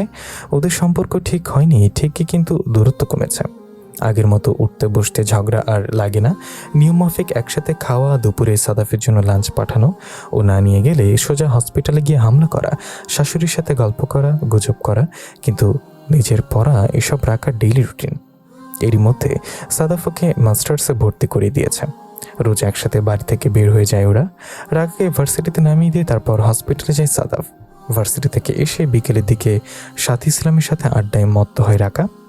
মাঝে মাঝে সাদাফের সাথে জোরাজোরি করে ঘুরতেও যায়। প্রথম প্রথম সাদাফ একদমই যেতে চাইতো না, কিন্তু রাকার জেদের কাছে হার মেনে যেতেই হতো। সে প্রথম দিন ঘুরতে যাবার জন্য কত কিছুই না করেছিল রাকা। সেদিন বিকেলে সাদাফের সাথে দেখা করতে এসছে রাকা, কিন্তু আধা ঘন্টা পার হয়ে যাবার পরও যখন সাদাফ সাহেবের পাত্তা নেই, তখন অন্য রাস্তা ধরল রাকা। সোজা টিকিট কেটে রোগীর অ্যাপয়েন্টমেন্ট নিয়ে নিল। সাদাফ প্রেসক্রিপশনটা হাতে নিয়ে টেবিলের দিকে ঝুঁকেছিল, তাই রাকাকে নজরে আসেনি। সেভাবে থেকে বলল, সমস্যা বলুন। সমস্যা তো আপনি। হঠাৎ মেলি কণ্ঠ শুনে চমকে তাকায় সাদাফ। এটা রাকা। অবাক বলল, আপনি এখানে কেন এসেছেন? হসপিটালে মানুষ কেন আসে? চিকিৎসা করাতে। আমিও তাই এসেছি। ফাজলামো করছেন? মোটেও করবেন না, আমি এখন অনেক ব্যস্ত। বাইরে রোগীও অনেক, ঝামেলা না পাকিয়ে বাড়ি যান। সবসময় এত বাড়ি যান কেন করেন কেন? হ্যাঁ, বললাম না ট্রিটমেন্ট করাতে এসেছি। ট্রিটমেন্ট করেন জলদি। রাকার ঝাঁজ মেশানো গলা শুনে কিছুটা দমে গেল সাদাফ। নীরস কণ্ঠে বলল, বলুন কি সমস্যা? আমার কিছু ভালো লাগে না, কেমন একঘেয়েমি লাগে। আর পড়তে ভালো লাগে না, খেতে ভালো লাগে না, শুধু ভালো লাগে না, কিচ্ছু ভালো লাগে না। সব কেন যেন একই রকম বিরক্তিকর। একঘেয়েমি কাটাতে বাইরে গিয়ে ঘুরে আসুন, ভালো লাগবে। কাছের কেউ হাজব্যান্ড অথবা ফ্রেন্ড সার্কেলের কাউকে নিতে পারেন, ফুরফুরে হয়ে যাবেন। বিশেষজ্ঞ ডাক্তারদের মতো করে কথাগুলো বলল সাদাফ, যেমন করে অন্য পেশেন্টদেরকে বলে। কিন্তু বলার সময় খেয়াল হলো ও কাকে কি বলে ফেলেছে। এই ফাজিল মেয়েটাকে কি বলে দিল। কিন্তু ততক্ষণে রাখাও আর থেমে নেই, ও বলতে শুরু করেছে, তাহলে চলুন বেরিয়ে আসি। অনেকদিন তো হয়ে গেল কোথাও ঘোরাঘুরি করা হয়নি। বিয়ের আগে তো প্রতি উইকেন্ডে ঘুরতে যেতাম, বিয়ের 2 মাসের মধ্যে কোথাও যেতে পারিনি আমি। চলুন না বেরিয়ে আসি। রাকার আবদার শুনে ও ভ্রু জোরে কুচকে বলল, পাগল নাকি? আমার ডিউটি আছে না? আর আমি যাব কেন? আপনার কোনো ফ্রেন্ডকে নিয়ে যান। আজব তো, হাজব্যান্ড থাকতে ফ্রেন্ড লাগবে কেন? বিয়ের পর স্বামী ছাড়া অন্য ফ্রেন্ডকে নিয়ে ঘুরলে লোকেই বা কি বলবে? আর ফ্রেন্ডটা ছেলে হলে তো লোক রীতিমতো গালির পশ্চা সাজিয়ে বসবে, বলবে 12 ভাতারি। রাকার সমস্যাটা বুঝতে পারলে সাদাফ তবু নিজের দায়িত্বের কথা ভেবে না করে দিল। রাকাও নাছরবান্দা, ছাড়বেই না। জোর খাটিয়ে ওর কাছ থেকে ফোনটা কেড়ে নিল। ওর পরের ডিউটির ডাক্তারকে কল করে রিকোয়েস্টটা করলো ওকে ছেড়ে দিতে। তিনি রাজি হয়ে গেলে আর কোনো কথাই রইল না সাদাফের। রাজি তাকে হতেই হলো। সাদাফের সাথে ঘুরতে গেলেও হয় ঝামেলা। রাকা রিক্সায় ঘুরতে বেশি পছন্দ করে, কিন্তু সাদাফ সেটা চায় না, কারণ ওর সাথে এক রিক্সায় বসতে সে অকওয়ার্ড ফিল করে। রাকা ব্যাপারটা বুঝতে পারলেও কিছু বলে না, কারণ এত কাহিনী করার পর শান্তিমতো ঘুমাতে না পারলে লাভ কি? আর সাদাফের তো অভ্যাস করা উচিত, কারণ ও তো ওর ওয়াইফের সাথে এক রিক্সায় চড়তে অকওয়ার্ড ফিল করলে সে কোন জাতের হাজবেন্ড? তারপর ঘুরতে গেলে মানুষ তার সঙ্গীকে এটা ওটা কিনে দেয়, ভালোবেসে কত কিছু বলে, কিন্তু সাদাফ একেবারে বেরসিক। না কিনে দেয় নিয়ে কিছু বলে না, কারণ তার টাকার অভাব নেই, শুধু মনের অভাব, ভালোবাসার অভাব। রাকা জানে ওরই ব্যবহারের কারণ, তবু অবচেতন মন তো মানে না। তাই একটু ভালোবাসা, একটু যত্নের জন্য সে কাতার।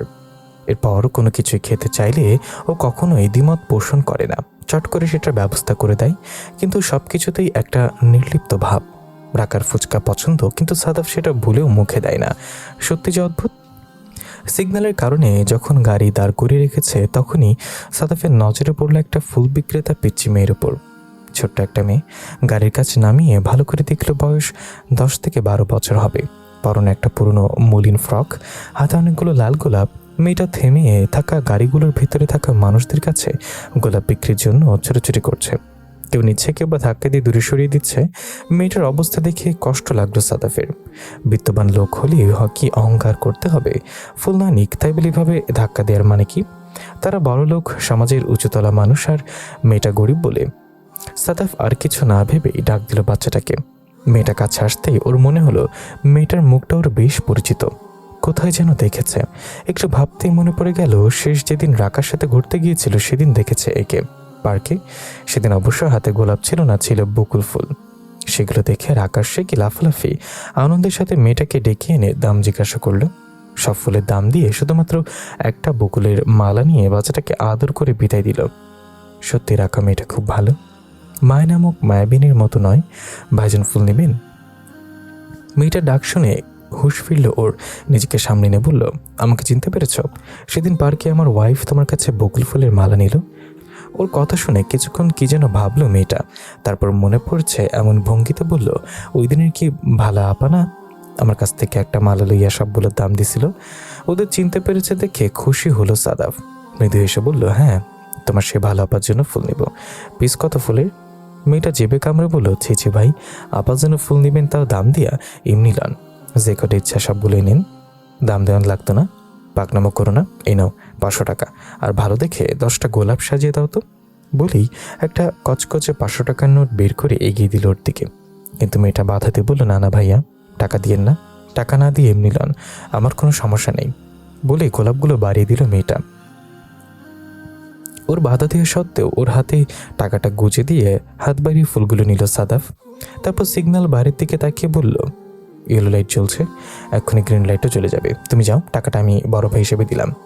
মেয়েটা কিছু বলতে চেয়েও বলতে পারলো না, চলে গেল। তবে যাওয়ার সময় সাদাফ দেখলো তার মলিন মুখের কৃতজ্ঞতার হাসি। গাড়ি নিয়ে গেটের দিক দিয়ে ভেতরে ঢোকার সময় গার্ডেন এরিয়ার দিকে চোখ পড়লো সাদাফের। দেখলো পুল সাইডে ওর মা রাকা বসে আছে। রাকা ওর মার মাথায় বিলি কেটে দিচ্ছিল, আর ওর মা নিচে বিশ্বে গল্প করছিল। কিছুক্ষণ পর হাসির তালে তালে তুলে তুলে পড়ছে দুজন। সত্যিকারের মামির মতো লাগছে ওদের। সৃজনী না থাকলে সাথী ইসলামের কথা বলার কোনো সঙ্গে থাকে না। সেখানে এভাবে গল্প তো দূর, তখন সারাদিন বইয়ে মুখ গুজেতে বসে থাকতেন তার ব্যালকনিতে। অথচ এখন গার্ডেন এরিয়ায় বসে জমি আড্ডা দিচ্ছেন। ওদের দেখে বড্ড ভালো লাগলো সাদাফের কাছে। ওর নিঃসঙ্গ মা ও রাকার মতো হাসি খুশি সঙ্গী পেয়ে খুশি, তাই দেখে কেন যেন খুব ভালো লাগছে ওর। আসলে মেয়েটা খুব ভালো। রাতের খাবার খেয়ে নিজের ঘরে না গিয়ে স্টাডি রুমে পড়তে গেল রাকা। রুমটা সৃজনী ছিল, কিন্তু ওর তো বহু আগেই পড়ালেখা শেষ, তাই ঘরটা এতদিন বন্ধই ছিল। রাকা ভার্সিটিতে ভর্তি হবার পর থেকেই ওর জন্য রুমটা খুলে দিয়েছে সাথী বেগম। সাদাফও কিছু বলেনি। সারাদিন নিজের মতো করে কাটিয়ে এদিক ওদিক ঘুরে ভার্সিটি যেতে আর সাথী বেগমের সাথে গল্প করে ঠিকমতো পড়ার সময় হয় না রাখার। তাই রাতে খাওয়ার পর অনেক রাত পর্যন্ত পড়ালেখা করেও সাথক মাস্টার্সটা কমপ্লিট করতে হবে। ডাক্তারের বউ হয়ে পড়ালেখায় ডাব্বা খেলে তার হবে না, লোকে হাসবে তো। রুমে ঢুকেই একটা জিনিস দৃষ্টিগোচর হলো ওর। কে যেন টেবিলের উপর অনেকগুলো গোলাপ রেখেছে। রাকা এগিয়ে এসে ফুলগুলো হাতে নিয়ে ঘ্রাণ নিয়ে দেখলো বেশ তাজা, সুন্দর সুঘ্রাণ আসছে। ওগুলো হাতে তুলতেই তার সাথে থাকা একটা কাগজ টেবিলের নিচে পড়ল। রাকা মাথা হেলে দিয়ে বাড়িয়ে কাগজটা তুলে আনলো। দেখলো ছোট্ট একটা কাগজে ছোট্ট ছোট্ট অক্ষরে লেখা, ভাবেন না, ভালোবেসে দিয়েছি। আজ আসার সময় সেদিনের পর পার্কের ওই মেয়েটাকে দেখলাম ফুল বেচছে, তাই নিয়ে এলাম এগুলো। মেয়েটা অবশ্য আপনাকে উদ্দেশ্য করে দিয়েছে, তাই এগুলো গ্রহণ করলে খুশি হব, মানে ও খুশি হবে আর কি। সাদাফ বলে না, চোরের মায়ের বড় গলা, ঠিক তেমন হয়েছে সাদাফের। নিজে ঠিক রাখার কথা ভেবে ফুলগুলো এনেছে, কিন্তু নাম দিচ্ছে ওই পিচ্চিটার। সময় বহুতা নদীর মতন চলতে থাকে, কোথাও থামে না। সময়টা খারাপ গেলেও চলবে, আবার ভালো গেলেও চলবে। তবে মানুষ মনে করে খারাপ সময় যেতে চায় না, আর ভালো সময় দ্রুতই চলে যায়। বিজ্ঞানী আইনস্টাইনের থিওরি অব রিলেটিভিটির তত্ত্ব সময় সম্পর্কে বোঝানোর জন্য উনি বলেছিলেন, কোনো এক যুবককে যদি অতি সুন্দর কোনো রমণীর সামনে 1 ঘন্টা ধরে বসে রাখা হয়, তবে তার মতোই মনে হবে মাত্রই তো 1 মিনিট হলো। আবার সেই যুবককে যদি কোনো গরম কড়ায় 1 মিনিট বসে রাখা হয়, তখন সে বলবে সুদীর্ঘ 1 ঘন্টা ধরে তারই অপেক্ষা। সত্যি, মানুষের কাছে সময়ের সংজ্ঞা দেওয়া খুবই কঠিন। সময় বদলে গেছে সাদাফও। এখন প্রতিটা উইকেন্ডেই রাকাকে নিয়ে ঘুরতে বেরোয় সাদাফ। প্রায় হসপিটাল থেকে ফেরার পথে ওর জন্য ওর সাথে করে কিছু নিয়ে আসে। কালোদের 6 মান্থ অ্যানিভার্সারি। সে উপলক্ষে রাকা ভেবে নিয়েছে সাদাফকে সারপ্রাইজ দিয়ে চমকে দেবে। তাই এসেছিল শপিং মলে সাদাফের জন্য গিফট আর সারপ্রাইজ এর জন্য কেনাকাটা করতে। গিফট হিসেবে একটা রিস্টওয়াচ গিফট করবে বলে ভেবেছিল রাকা। তাই ঘড়ির দোকানে গিয়ে ঘড়ি দেখছিল। বেশ কয়েকটা দেখার পরও দেখলো কোনোটাই জুতছুই না। ও যখন ঘড়ি দেখায় ব্যস্ত, তখন অন্য একজন রাকাকে দেখায় ব্যস্ত। একটা ছেলেটা গত কয়েকদিন যাবত ওকে ফলো করছে, কিন্তু বিষয়টা নজরে আসেনি ওর। অনেকক্ষণ দেখাদেখির পর একটা ঘড়ি পছন্দ হলো ওর। সেটা কিনে দোকান থেকে বেরোবার সময় হঠাৎ পেছন থেকে সেই ছেলেটা ডেকে উঠল, রাকা। অপরিচিত একটা ছেলের মুখে নিজের নাম শুনে ঘুরে তাকালো। ছেলেটার দিকে চেয়ে দেখলো তাকে আগে দেখেছে কিনা। না, সম্পূর্ণ অপরিচিত, কখনোই দেখেনি বোধ হয়। রাকা তাকিয়ে আছে দেখে ছেলেটা ওর দিকে এগিয়ে এসে বলল, আপনি রাকা না? সায়দুত্তন্নেসা রাকা। ছেলেটার পুরো নাম জানে, ভাবতে অবাক হলো। বিস্ময় বলল, আপনি আমার নাম জানলেন কি করে? ছেলেটা এবারে হাসি মুখে বলল, তুই আমাকে চিনতে পারছিস না? আমি দীপ। রাকা তবুও অবাক চাহনিতে তাকিয়ে আছে দেখে বলল, আরে, একই কলেজে পড়েছি, তোদের কলোনিতেই ভাড়া উঠেছিলাম। And I propose you. চিনছিস না? এতক্ষণে চিনতে পারলো রাকা। ছেলেটার নাম দীপ, ওর কলেজ লাইফের ফ্রেন্ড। ওদের কলোনিতেই থাকতো। একসময় ওকে নাকি ভালোবাসতো। প্রপোজ করেছিল, কিন্তু রাকা রিজেক্ট করে দিয়েছিল। একে তো ওদের ধর্মের ফারাক, কারণ দীপ সনাতন ধর্মাবলম্বী অর্থাৎ হিন্দু, আর দুয়ে রাকা রিলেশন করতে চায়নি। কলেজ পাশ করার পর আর দীপাকেও দেখেনি। ওর বাবার ট্রান্সফারের কারণে ওরা অন্য কোথাও চলে গিয়েছিল। এতদিন পর বন্ধুকে দেখে বেশ অবাক হয়ে রাকা, সাথে খুশিও। বলে, তুই চিনতেই পারছি না, দাঁড়িয়ে রেখে কি করেছিস আর? যাক, চিনেছিস তাহলে। তা বল, কেমন আছিস? কি খবর তোর? এখানে বাসা কোথাও? বিন্দাস আছি, ধানমন্ডিতে বাসা। তোর কি খবর? বিয়ে করেছিস? আর খবর, বিয়ে করে বউ বাচ্চা পালছি। কি করবো বল, তুই তো আর বিয়ে করলি না, তাই আরেকখানা প্রেম করেই বিয়ে করলাম। প্রেমের বিয়ে? ওহ গ্রেট। রাকা খুশি হয়ে বলতেই দীপের বিরক্ত কণ্ঠ শোনা গেল, আরে না রে, প্রেম যার সাথে করেছিলাম তার সাথে তো বিয়ে হয়নি, বিয়ে না করেই পালালো, তাই কি আর করার, মায়ের পছন্দেই মেনে নিলাম। দীপের কথা শুনে হেসে উঠল রাকা। তারপর বলল, দাঁড়িয়ে দাঁড়িয়ে কথা বলবি নাকি? চল আমার শ্বশুর বাড়ি। ও, তোকে তো বলাই হয়নি, আমি বিয়ে করে ফেলেছি রে। তাই? তা জামাইবাবু করে কি? দীপ হাসি মুখে প্রশ্ন করে। চলতে লাগলো গল্পগুজব। আজ এতদিন পর দেখা হলো দুজনের। দীপ অবশ্য ওদের বাড়িতে এলো না, আর সময় নেই বলে। তবে রাকার কথা রাখতে মলের পাশে একটা কফি শপে গিয়ে কফি খেলো। আজ রাকাদের 6 মান্থ অ্যানিভার্সারি। সে উপলক্ষে ওদের বেডরুম খুব সুন্দর করে সাজিয়েছে রাকা। সাদাফকে সারপ্রাইজ দিবে বলে পুরো ঘরটায় বেলুন লাগিয়ে টি টেবিলের উপর রেখেছে একটা কেকটার পাশে রাখা একটা গিফট বক্স, যাতে ওর জন্য অন্য আনা ঘড়িটা রেখেছে। আরেক পাশে রাখা তাজা লাল গোলাপের তোড়া। রুম সাজিয়ে নিজেও খুব সুন্দর করে সেজেছে রাকা। একটা গাঢ় সবুজ রঙের জর্জেট শাড়ি পরেছে, মুখে হালকা মেকআপ, চোখে গাঢ় কাজল আর ঠোঁটে লাল লিপস্টিক। সুন্দর করে সেজেগুজে আয়নার সামনে দাঁড়ালো। তাকে দেখলো সত্যি অনেক সুন্দর লাগছে। আচ্ছা, এত সুন্দর করে সাজার পরও কি আজ সাদাফ ওর দিকে তাকাবে না? সারপ্রাইজটা পেয়ে সাদাফের রিয়াকশনটা কেমন হবে? খুশিতে ওকে বুকে জড়িয়ে ধরবে নাকি দূরে সরিয়ে দিবে? না, বি পজিটিভ রাখা, বি পজিটিভ। নিজেকে আশ্বস্ত করে ঘড়ির দিকে তাকালো রাখা। প্রায় আধা ঘন্টা হয়ে গেছে। সাদাফ খেতে গেছে, হয়তো সাথী বেগমের সাথে কথা বলেছেন, তাই সময় লাগছে না। রাকা বি রেডি। সাদাফের আসার সময় হয়ে গেছে ভেবে এই রুমের লাইট অফ করে দিল। চুপচাপ বসে অনেকক্ষণ অপেক্ষা করতে লাগলো সাদাফের জন্য। সাদাফ খাবার খেয়ে রুমের সামনে এসে দেখলো রুমটা অন্ধকার। কি ব্যাপার, রাকা ঘরে নেই নাকি? এসব ভেবে রুমের লাইট জ্বালালো। পুরো রুমটাই আলোতে আলোকিত হয়ে গেল। সামনে তাকিয়ে দেখলো সবুজ শাড়ি পরিহিত এক অপসরী হাসি মুখে দাঁড়িয়ে আছে, হাতে তার তাজা লাল গোলাপের তোড়া। সাদাফ অবাক হয়ে তাকিয়ে আছে ওর দিকে। রাকা এগিয়ে এসে ওর ঠিক সামনে হাঁটু মুড়ে বসলো, গোলাপের তোড়াটা বাড়িয়ে দিয়ে বলল, প্রথম যেদিন আপনাকে দেখেছিলাম সেদিনই ভালো লেগেছিল আপনাকে। এরপর যেদিন দেখতে গেলেন সেদিন ঘোমটার আড়াল থেকে আপনাকে দেখে অবাক হয়ে গিয়েছিলাম আমি। এই সুন্দর গাম্ভীর্য ভরা মুখখানি দেখেই জীবনের প্রথমবারের মতো কোনো পুরুষের দিকে ড্যাপ ড্যাপ করে তাকিয়েছিলাম। জানেন, বাসরাত নিয়ে প্রত্যেকটা নারীরই হাজার স্বপ্ন থাকে, আমারও ছিল। কিন্তু অদ্ভুতভাবে সে রাতে আমরা শুধু ঝগড়াই করেছিলাম। সত্যি বলতে আপনার অদ্ভুত অদ্ভুত কাজগুলো আমার একদমই ভালো লাগতো না, কিন্তু বিয়ে নামক পবিত্র বন্ধনে আবদ্ধ ছিলাম আমরা। হয়তোবা সে কারণেই আপনার প্রতি আমার ভালো লাগা জন্মে, জানি না কী কারণে, তবুও আপনার অবহেলাগুলো থেকেই কখনোই আপনার প্রতি কোনো ঘৃণা জন্মায়নি আমার। আপনার ঘৃণা আর অবজ্ঞাগুলোকেই গ্রহণ করে ভালোবেসেছি, ভালোবাসি এবং ভালোবাসবো। আপনি কি আমায় এই ভালোবাসাটাকে গ্রহণ করবেন? রাখার মুখে ভালোবাসার কথা শুনে ঘৃণায় মুখ ঘুরে নিল সাদাফ। তারপর কঠিন গলায় বলে উঠল, আপনাকে আমি আগেই বলেছি যে আমি বিয়েটা মন থেকে মানতে পারিনি, আমি ডিভোর্স চাই। আপনি সবটা জেনেও কেন ভালোবাসলেন? আমি তো আপনাকে যথাসম্ভব এড়িয়ে চলারই চেষ্টা করেছি, তারপরেও কেন? ওর এমন কঠিন উত্তর শুনে থমকে গেল রাকা। উঠে দাঁড়িয়ে ওর ঠিক সামনে এসে বলল, কিন্তু কেন বিয়েটা মানেননি সেটাও কিন্তু বলেননি। শুধু বলেছেন আপনি মেয়েদের পছন্দ করেন না, ঘৃণা করেন, কিন্তু কারণটা জানাননি। আর যদি ঘৃণা করবেন তবে কেন মা আর সৃজাপুর সাথে মিশেন? তাদের সাথে মিশতে সমস্যা না থাকলে আমার ক্ষেত্রে কি সমস্যা? কেন আপনি আমাকে মেনে নিতে পারছেন না? কেন? ডাকার কথা শুনে ওর রাগ যেন সপ্তম আসমানে উঠল। কাট ভাষায় বলল, মেনে নিতে চেষ্টা করিনি, তা তো চেষ্টা তো করতে পারিনি। আপনাকে আমি অন্য সবার থেকে আলাদা ভেবেছিলাম, কিন্তু আপনি তো আলাদা নন। ঠিক 8-10টা ছলনাময়ী নারীর মতোই ছলনাময়ী, ঠিক তাদের মতোই আপনি। তাই আমি আর এই সম্পর্ককে আর টিকে রাখতে চাই না।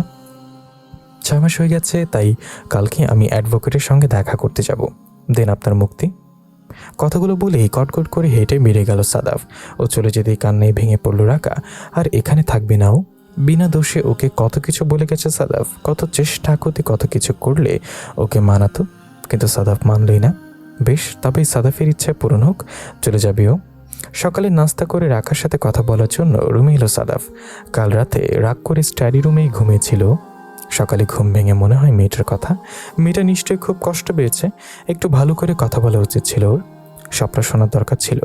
নাস্তার সময় ওকে দেখেনি, নিশ্চয় মন খারাপ, রাগও হয়তো করেছে। যাই হোক, ওর কথা বলা উচিত।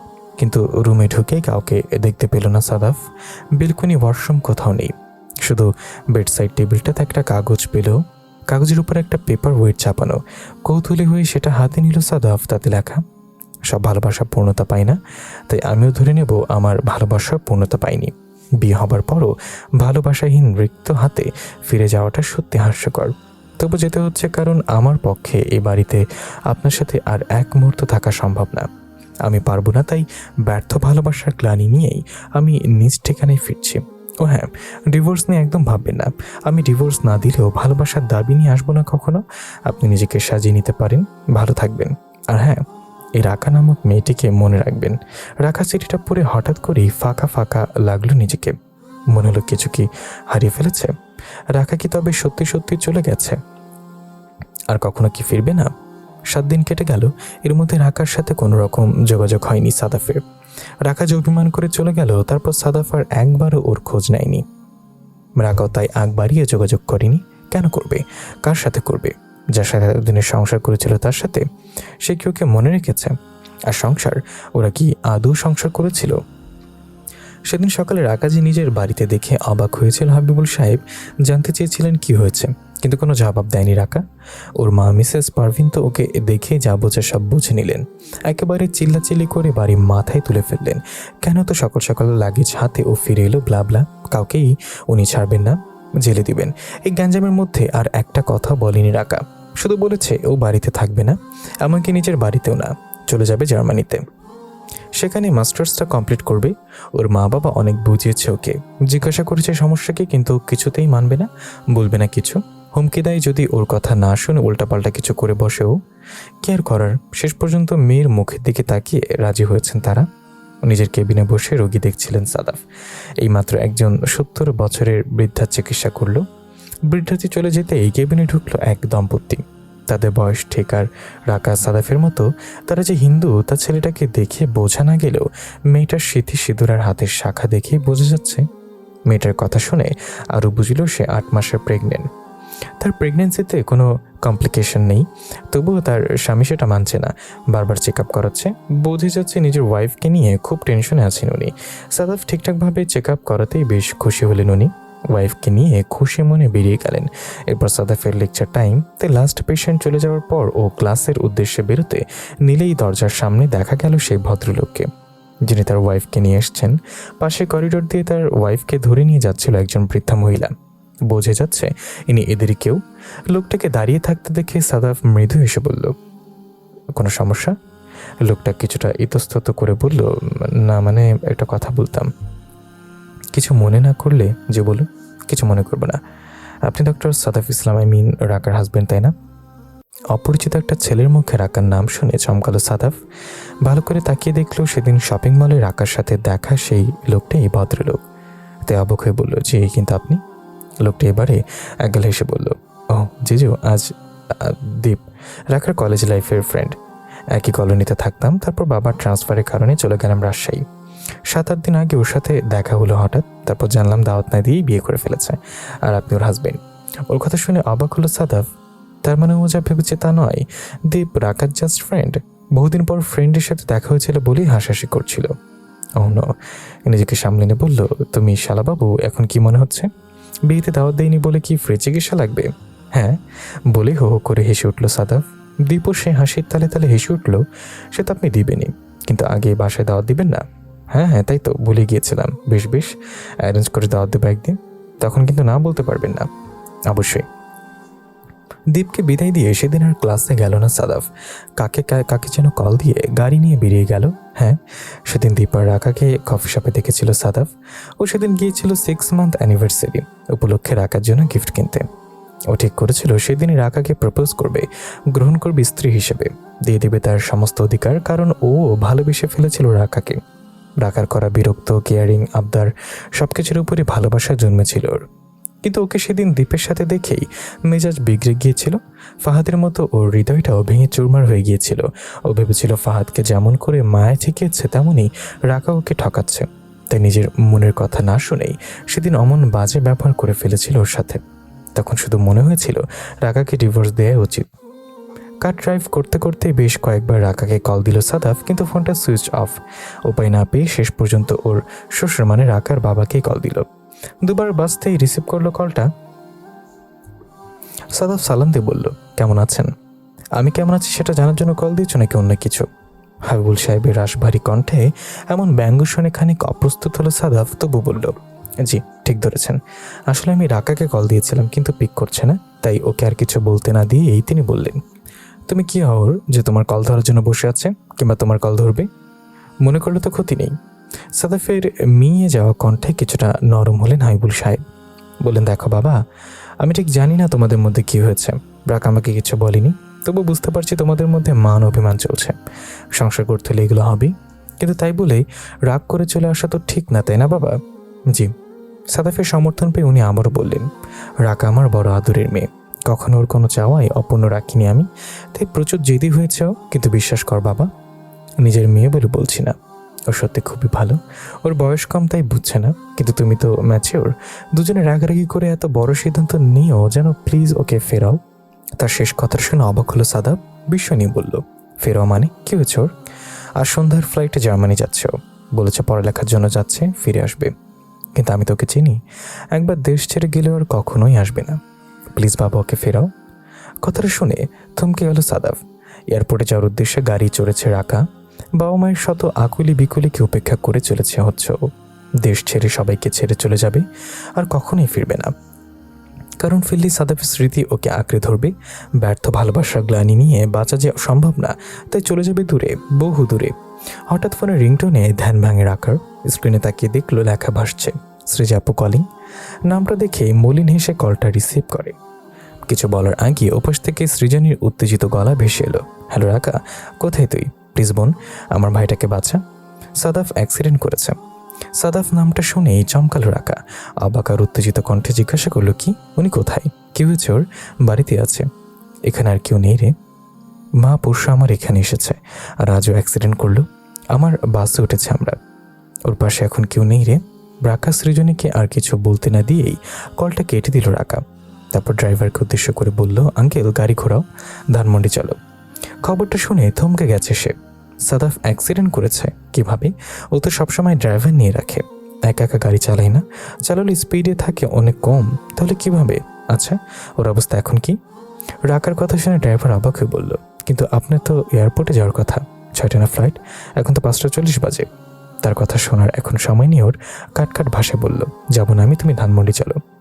লোকটা যেন আবার বাধা দিতে চাইল, বললো, কিন্তু ফ্লাইট টিকিট এতগুলো টাকা। আমি বুঝবো, তোমাকে যেটা করতে বলছি সেটা করো, কথা বলো না প্লিজ, গাড়ি ঘোরাও। রাখার চিৎকারে বাড়তি আর কিছু বলার থাকে না ড্রাইভারের। ভয় পেয়ে সে তার কথা মতোই চলতে লাগলো।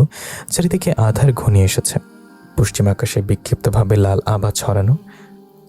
নিরে ফেরা পাখিরা সব আপন নিরে ফিরছে, তাদের মতো রাকা ফিরছে তার বাড়ি, তার শ্বশুর বাড়ি, যেটা তার আসল ঠিকানা। বাড়িটা আজ অন্ধকার, কোথাও এক রত্তে আলোর ছিটেফোঁটা নেই। এমন ঘুটঘুটে অন্ধকার দেখে গা কাঁপতে লাগলো ওর। আচ্ছা, সাদাব সাহেবের হয়েছেটা কি? এমন অন্ধকার ঘরে বসে কি করছে? ভাবতে ভাবতেই নিজের ঘরে এসে পৌঁছালো। এখানে অন্ধকার, বরং আধারের মাত্রা যেন আরও বেশি। ছমছমে পরিবেশে কোনো মতে এগিয়ে গিয়ে সুইচ বোর্ডের কাছে এসে দাঁড়ালো রাখা। ঘরে আলো জ্বলতেই দেখলো ঘরটা পুরো ফাঁকা, কোথাও কেউ নেই। শুধু নজরে এলো ছোট্ট একটা কাগজের, বিছানার ওপর অবহেলে পড়ে আছে সেটা, তাতে লেখা, মিসেস রাকা ইসলাম, এতদূর যখন এসছেন তখন ছোট্ট আরেকটা কাজ করুন, এই প্যাকেটে যা আছে সেটা পড়ুন তো, পড়ে চলে আসুন ছাদে। শুনুন, দেরি করবেন না, তাহলে কিন্তু মস্ত বড় ভুল হয়ে যাবে। আপনার সব প্রশ্নের উত্তর আছে এখানেই, জলদি আসুন। চিঠিটা পড়ে অবাক হয়ে গেল রাকা। এসব কি লিখেছে সাদাফ? সবটাই তো মাথার উপর দিয়ে গেল। তবুও মনে করে গেল যেন প্যাকেটটা খুললো, তাতে লেখা আছে সম্পূর্ণ সাদা রঙের জামদানি শাড়ি, ভীষণ সুন্দর। রাকা দেরি না করে কৌতূহলের সাথে সেটা গায়ে চড়ালো, তারপর এগিয়ে গেল ছাদের দিকে। ছাদের দরজাটা আলতো করে খুলল। এই জায়গাটা পুরোপুরি অন্ধকার না হলেও বেশ অন্ধকার, মাঝে মাঝে গিটারের সুর কানে ভেসে এলো। সাদাফ গিটারটা হাতে নিয়ে একটা গান গাইছে, তার দৃষ্টি রাখার দিকে। গান গাওয়া শেষে ও গিটারটা পাশে রেখে দিল, 1 পা 2 পা করে এগিয়ে এলো ওর দিকে। ওর কাছে আসতেই পুরো ছাদটা যেন আলোয় আলোকিত হয়ে উঠল। রাকা শুনতে পাচ্ছে কোথাও যেন একটা মিষ্টি সুরিলা সুর ভেসে আসছে। জীবনে কখনো প্রেম করব না, কখনো কোনো নারীকে ভালোবাসবো না, বিয়ে করব না, এই ছিল আমার প্রতিজ্ঞা। প্রেম করার প্রতিজ্ঞাটা পালন করা হলেও বাকি দুটো করা আর হয়নি। বিয়ে করতেই হলো, আর ভালোবাসা সে তো হয়ে গেল। বৌভাতের দিন শুভ্র নীলপরীকে দেখে প্রথম আমার হার্টবিট ফাস্ট হয়েছিল, চোখ আটকে গিয়েছিল। তার উপর বুঝেছিলাম আমার সর্বনাশ হতে আর দেরি নেই বেশি, তাই তোমায় এড়িয়ে চলতাম, ডিভোর্স পর্যন্ত দিতে চেয়েছিলাম, কিন্তু ভাগ্যর জোরে আর তা করা হয়ে উঠল না। আরও 6 মাস থাকতে হলো তোমারই সাথে। প্রথম তোমার করা প্রতিটা কাজ, প্রতিটা আবদার আর প্রতিটা যত্নে প্রচণ্ড বিরক্ত আর রাগ হতো আমার, কিন্তু আস্তে আস্তে সেই রাগ যে কখন অনুরাগ হয়ে গেল বুঝতে পারিনি। যখন বুঝতে পারলাম তখন এলো নতুন এক ভুল বোঝাবুঝির খেলা। সে খেলায় পরাজিত হয়ে তুমি চলে গেলে তোমার ঠিকানায়, আর আমি পড়ে রইলাম এই আধার ঘরে। জানো, যখন জানতে পারলাম নিজের ভুলের কথা, তখন না আর সময় নেই। শুনলাম তুমি চলে যাচ্ছ আমার থেকে বহু দূরে। ভাবলাম তবে কি আমার কথা, আমার ভালোবাসার কথা না শুনে চলে যাবে? একবারও সুযোগ দেবে না আমায়? তবে কি হেরে গেল আমার ভালোবাসা? জানো, এ পর্যন্ত বহুবার কল দিয়েছি তোমায়, কিন্তু তুমি ধরলে না। বাধ্য হয়ে এই নাটক সাজাতে হলো। আমি জানতাম তোমার ভালোবাসার টানে তুমি আসবেই, আসতে যে তোমায় হবেই, কারণ তোমার ভালোবাসা তো আর ব্যর্থ হয়নি। তুমি জিতে গেছো তোমার ভালোবাসা নিয়ে, আর আমি হেরে গেছি আমার জেদ ভুল ধারণার কাছে। হ্যাঁ, জিতে গেছে, আর হেরে গিয়ে, জানতে গিয়ে, জিততে গিয়ে চাই তোমার ভালোবাসা। তোমাকে নিয়ে গড়তে চাই আমার আগামী জীবন। তুমি কি আমার সেই সুযোগটা দেবে? আমাকে ভালোবাসবে? আমি যে তোমায় ভীষণ ভালোবাসি সেটা বুঝবে। প্লিজ রাকা, আমাকে তুমি ফিরিয়ে দিও না। ফাহাদের মৃত্যুর পর অনেক কষ্টে নিজেকে সামলেছিলাম আমি, কিন্তু তুমি চলে গেলে আর পারবো না। আমি হারিয়ে যাব রাকা, আমি হারিয়ে যাব। তুমি আমাকে শাস্তি দিতে চাও দাও, কিন্তু ছেড়ে যেও না। সাদাফের গাওয়া গান, কথা সবকিছু যেন মাথার উপর দিয়ে যাচ্ছে রাকার। ওর কথার কোনো মাথা মুন্ড খুঁজে পায় না। শুধু একটু বুঝতে পারে সাদাফ অ্যাক্সিডেন্ট করেনি, পুরোটা একটা নাটক। কিন্তু সৃজনী কিনা শেষ পর্যন্ত ওকে মিথ্যা বলল। ও কি জানে সাদাফের অ্যাক্সিডেন্টের কথা শুনে কি হয়েছিল ওর? বুকের ভেতর কি দুঃসহ যন্ত্রণা গ্রাস করে ফেলেছিল ওর? দুশ্চিন্তার করাল থেকে বাবা কিছুতেই মুক্ত করতে পারেনি নিজেকে। ছুটে এসেছে এখানে, আর এসে দেখেনি কি মিথ্যা সাজানো। রাকাকে চুপ করে থাকতে দেখে সাদাফ উঠে দাঁড়ালো। ওর সামনে এসে হাঁটু দুটো ধরে করুণ সুরে বলল, কথা বলছো না কেন? আমায় গ্রহণ করবে না তুমি? একদিন তো তুমি আমাকে বলেছিলে ভালোবাসি, সেদিন আমি তোমায় গ্রহণ করিনি। আজ আমি কখন তোমায় ভালোবাসি, তুমি কি আমায় ফিরিয়ে দিবে? চলে যাব আমি? রাকা তবুও চুপ করে আছে দেখে ও খুব অবাক হলো। উল্টো ঘুরে চলে যাওয়ার ভঙ্গি করে বলল, বেশ, তবে তাই হোক, চলে যাচ্ছি আমি। বলেই পা বাড়াতে গেলেই অনুভব করে কেউ তাকে আষ্টে পৃষ্ঠে জড়িয়ে ধরেছে এবং সে বলল, প্লিজ যাবে না আমায় ছেড়ে? আমি বাঁচতে পারবো না। I need you. ছাড়ো না আমায়। হসপিটালের সঙ্গে করে নিয়ে যাব নাকি? সাদাফের ব্যঙ্গধ্বনি শুনে দুম করে ওর বুকে কিল মেরে বসলো রাকা। মার খেয়ে হঠাৎ শব্দ করে হেসে উঠল সাদাফ। তারপর এক হাতে জড়িয়ে ধরল ওকে।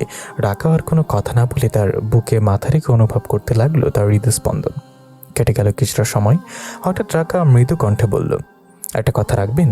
বল দেখি কি চাও? ওর আগ্রহী গলা শুনে আরও কিছুটা গলা নামালো রাকা।